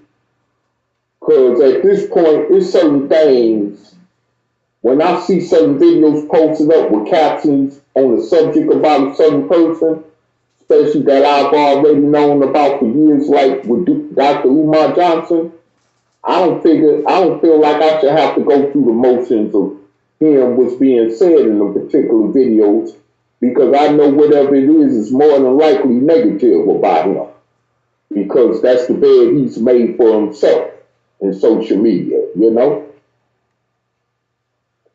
And so, I mean, you know, but yeah, he's a deadbeat dad. I ain't even heard him come out widely to address that either. You know? But you want to talk about these other dads and stuff and that's deadbeats. Talk down on them, talk down on the rest of the soul black brothers and sisters, you know, around this country. But you don't want to talk about yourself. You see what I'm saying? You know, with the hidden skeletons in your closet. So yeah, man, I don't have no time for all that. You know. You know, you still ain't produced a school. You still even got people supporting you and giving you money, even after all that revelation and broke out. You know. So if you that gullible or just plain out stupid to be giving this guy money, knowing it's just going straight to his pockets anyway, then you know, I'd rather give my money, and I'm gonna tell you this, and you can say what you want to say. I'd rather give my money to some type of Christian function, some function that's tied to Christianity, because they invest in more helpful programs for people in the community than y'all suckers do. Mm-hmm. So, you know what I'm saying? You know, but y'all don't get nothing at all from Dr. Umar Johnson, Louis Farrakhan, you know, field advisor. Right. And I forgot these other people, you know. And so, I mean, you know, y'all have nothing, you know, but just to give out a bunch of bogus advice instead of standing on your own advice. You see? So, yeah, you know, I really don't care right now about the channels getting took down. And I mean, as far as I'm concerned, brother want to take this channel down, that, you know, brother got my blessings, you know, I don't care. I really don't, you know, because, hey, it is what it is, you know, and I really don't care about even, you know, if anybody ever reach out to these Negroes with some real truth ever again, you know, because we the type of people we got to see physically, tangibly, how stuff could get when we don't do what we need to do to secure a future for ourselves and those generations coming behind us. So whatever happened to us on that negative end of things, that'll be completely on us. We'll have nobody to blame but ourselves. Exactly. You know, so yeah, with that said, before I get tongue-tied, I wanted to, you know, let the brother finish saying what you got to say and take it from here toward explore wherever he's going to go with this. And thanks for letting me speak on this live podcast today. And thanks for those of you in social media land, YouTube land, that's listening. And those of you that will be listening after this is posted on the brother's YouTube page. Yeah, I wanted to, before we get out of here, I wanted to just go over some stuff, something that happened in the past. You know, what's messed up is you can't even communicate. You can't even talk with these folks. As soon as you say something they don't like, you know, you a coon, you a sambo, you a sellout, you something wrong with you, you know, they come up with all this stuff and nasty at the mouth and start cussing you out. I'm like, what is wrong with you? I mean, something's wrong with these folks. You can't even have a civil conversation and be able to express yourself. These are supposed to be adults, and they immediately, you know, here I am. I'm not into that. But if you mess with them, you'll get drawn into that garbage. You know, I'm not into that. I'm not into, you know, I know how to go to a court and address the court. I don't know how many of you ever had to do that. But you know, judges and things, they're not going to tolerate. They throw you out, call you the way these people talk, you would be called in contempt of court, and they would throw you in jail till you cool your ass off, till you learn how to speak right. They don't tolerate that. You cannot even communicate with these folks. But you remember, and I'm going to use this as an example. We're going to get out of here. You remember Craig had an idea. Remember Brother Craig? Yeah. Okay, Brother Craig had the idea of creating a radio station. Right. Okay? That was not my idea. That was Brother Craig's idea. I heard the idea, and I'm driving a truck. I make decent money. I'm like, I invest into that. How much would it cost? And I said, I invest into that. What you need. And the purpose of the radio station, it's a radio station. I said, we have YouTube video, we have YouTube, and we got Facebook, whatever, but nobody can say they have a radio station. We could actually get he said he had the knowledge so that we could actually get a FM, I believe it was an FM radio station. I said, that's cool. I would invest in that. Not only did I say I would invest in that, I actually did invest in that. Okay, so we getting it together, getting the equipment together or whatever. And see, I told him, well, I don't know if I told him or not, but he told, you know, those other guys, you know, Gay Nollywood and Bakari and those guys. He told them what was going on. That was a big mistake. And as soon as they found out, they complaining, talking about the radio station is only going to be about Angel Snubbing Up 7 and blah, blah, blah.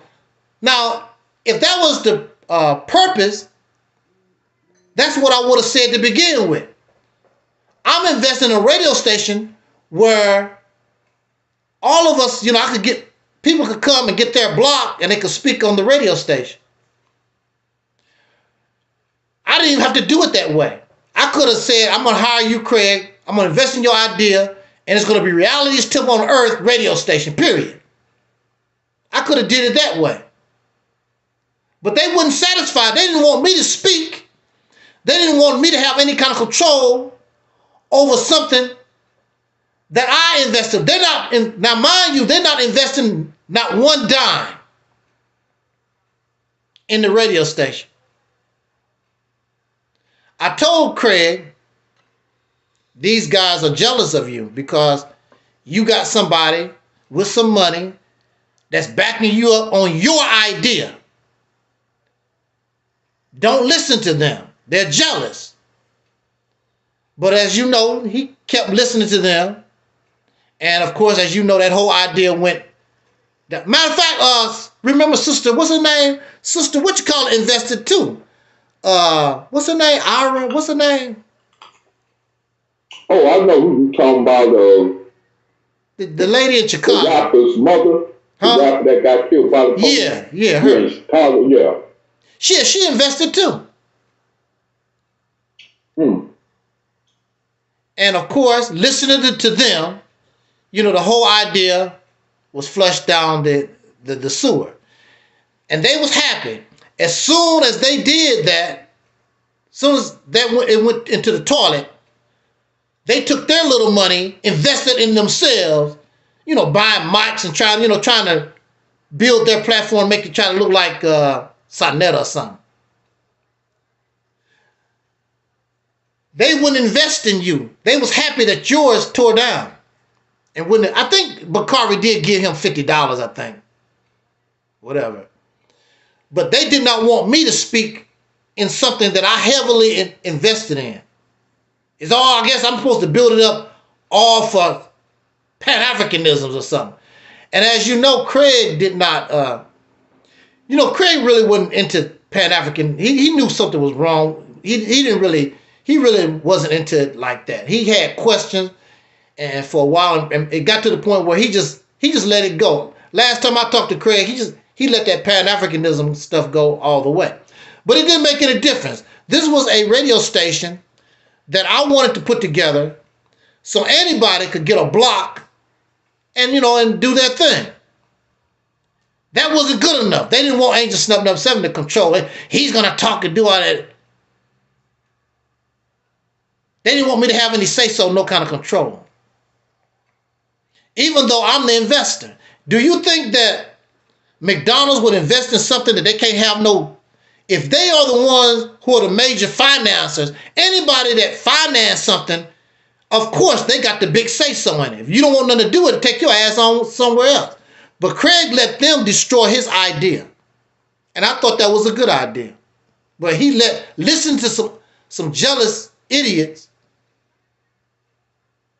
He probably could have a radio station right now, found advertisers.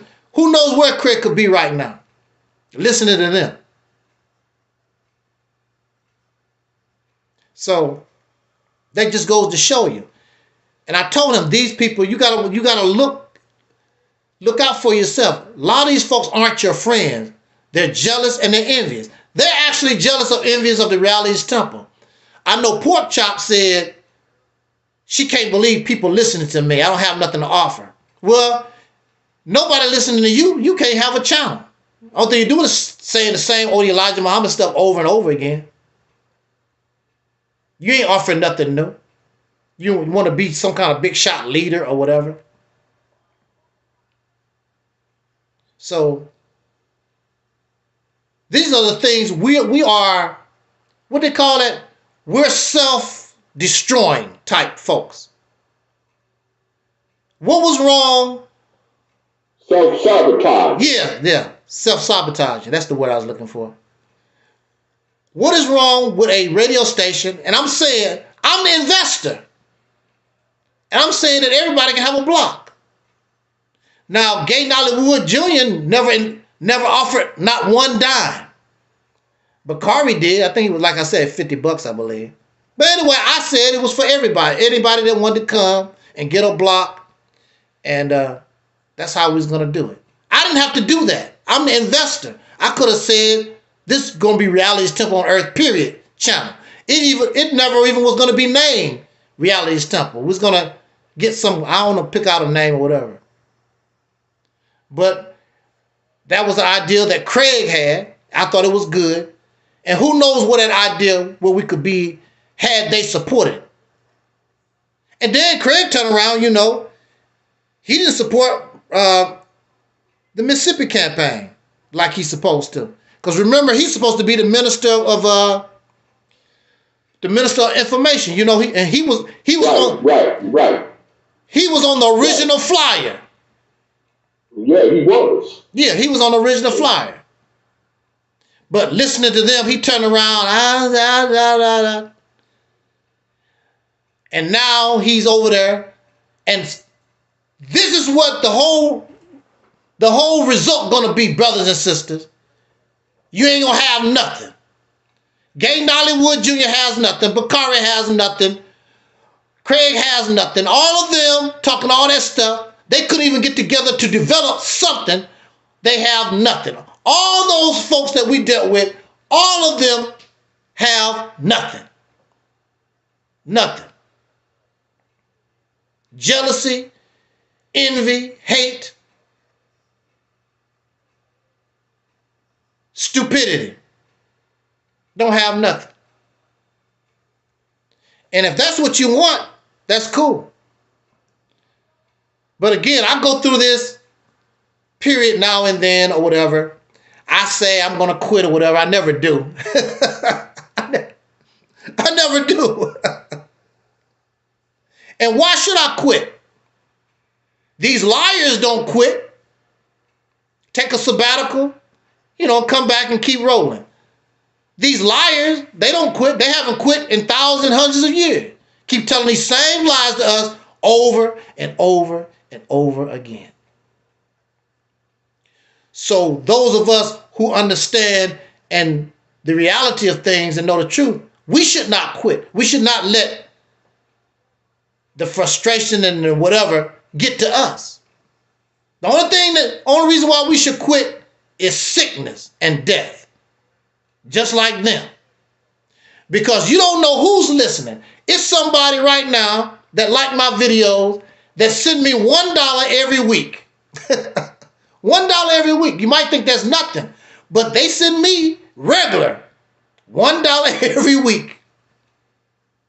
And so for the last month, they done sent me $1 every week, every other day or whatever. It's accumulated to almost $30. And it's consistent. Just keep sending me $1. You don't know who's listening. You don't know who, as we continue to talk, as long as we continue to push, we don't know who we might affect. Who knows, one day Jay-Z might listen to our video. It's according to what the situation is. You don't know. You don't know who's listening and who might listen to you. We don't know. Like there's people who have come to listen, but they want to do things their way. Oh, I listen to you, brother. I support you and I do this for you, but I want you to change this. I want you to know I'm not changing nothing. I'm not doing what you talk about. They can't support you in how you want to do things. They want to offer you money and they want you to do things, to do it their way. This is not Burger King. You don't get it your way. Because I already know your way not going to work. You don't know what you're doing. What you see here is over 40 years of experience. What you see here is 40 years of a person who has actually become a free thinker. There's no Bible. There's no Quran. There's no all these books. There's no all that stuff. No, this is me. You tried the books. You tried the teachings. You tried all these beliefs. What has it gotten you? Absolutely nothing. I put up a Facebook post and it got nothing but silence. Last time I looked at the post, it was silence. And on the post, I put, the Congress has declared that the people, African Americans, are illegal citizens. Congress has mandated policy to deport all African Americans to Africa, to South America, and to the islands. Now that's just something imaginary. But you do know that the Congress has that type of power.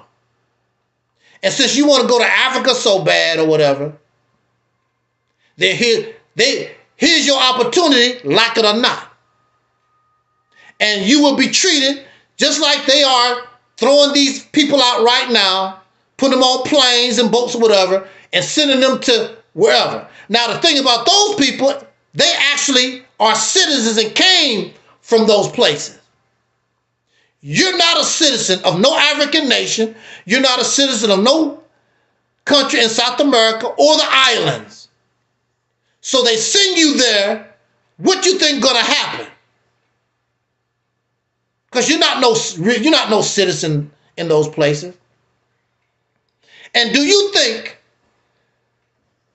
the way that Black Americans, our behavior and how we act and how we carry ourselves, do you believe that you're going to go to Africa by the millions, to South America, or to the... Do you think that you can go to those places by the millions and those people who are already there going to tolerate your wacky ass behavior? It ain't going to happen. No, sir. No, sir. Y'all buy a loan shot. It ain't going to happen. And you know, the people that's from them countries don't tolerate you here. What makes you think they gonna tolerate you in those countries exactly. they come from? Right. So we got a reality check coming. I might not be here to see it. Like Dr. King said, you're gonna make it to the promised land, but he won't be able to see it. We might not be able to see it, but you got a reality check coming. While you sniggling and laughing and giggling and think everything's funny, you don't take nothing serious, you're not really looking at the situation that we're in. And you're not protecting yourself. Watching YouTube videos and giving Dr. Umar Johnson a Sonetta and Tahaka Bay and Young Fur, whoever, donate to that Cash App, not going to help you none. Just like Brother Taalik was talking about the Nation of Islam. They teach this and haven't done nothing. Have no plans to do anything. Last time I talked to my relative, they sound like Christians, talk about some kind of mystery way they're gonna be saved or whatever. I said that's not Elijah Muhammad teaching. they sound like Christians going to heaven or something. Because that's how Minister Farrakhan teaches now. He teaches the Nation of Islam like it's Christianity. Because Elijah Muhammad said you're dead, you're dead. They talking about some mysterious place after you die. I'm like, what? That's not Elijah Muhammad teaching. And of course, something special is going to happen when Minister Farrakhan die, and they're being taught right now that Donald Trump is the last president, and this is I told my people, I said Farrakhan said that Ronald Reagan was the last president. What happened with that? They don't never talk about these things. In the 80s, Farrakhan said that Ronald Reagan was the Antichrist. He was the last president. Now they saying that Donald Trump gonna be the last president. Even so, you on a sinking ship, how you gonna save yourself? They don't have no plan. And that's what the Mississippi campaign is about. The Mississippi campaign is a lifeboat, a sanctuary state. It's our savior. And this is the time to get that, to build that. While these people got so much on their plate, they're not thinking about you like that. But we're not able to take advantage of it. Listen to all this garbage. All this fantasy stuff. All I can say, as we say all the time, accept reality, my friend, is much easier. Did you have something to say, Taalik, before we get out of here? I must say that Well, man, listen, this damn fire truck still running by. Yeah, I heard. Oh, okay, yeah. But anyway, man, I tell you, man, it's just a bunch of BS right now what's going on with us, and we need to, you know, I'm even tired of what we need to saying what we need to do. We know what we got to do. I ain't really got too much else to say other than, you know, just let the fallout come. Yeah. And those of you that are in the Nation of Islam, instead of getting behind a rostra every Sunday or at some every day, every year, Savior's Day speech, running off at the mouth and ain't showing and improve, like you say in your teaching, show and improve. Well, just be here when the fall of America comes, because you're gonna be right in the middle of it. Mm-hmm. And all that about Allah gonna send angels your way to protect you. Where's them angels at now? Where are them angels at now, brothers? Mm. I haven't seen no angels come through to rescue the followers of the Honorable Elijah Muhammad. So where are the angels at? I would be willing to, if you could select this live, stay on a little longer so they could come on here and show us where's the angels at. Because I don't know no angels that's going to protect us, or else they would have protected us a long time ago from this craziness, you know?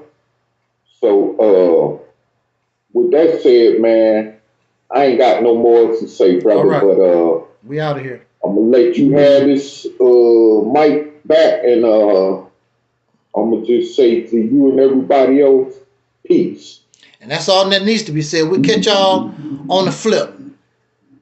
Peace and respect you to everybody.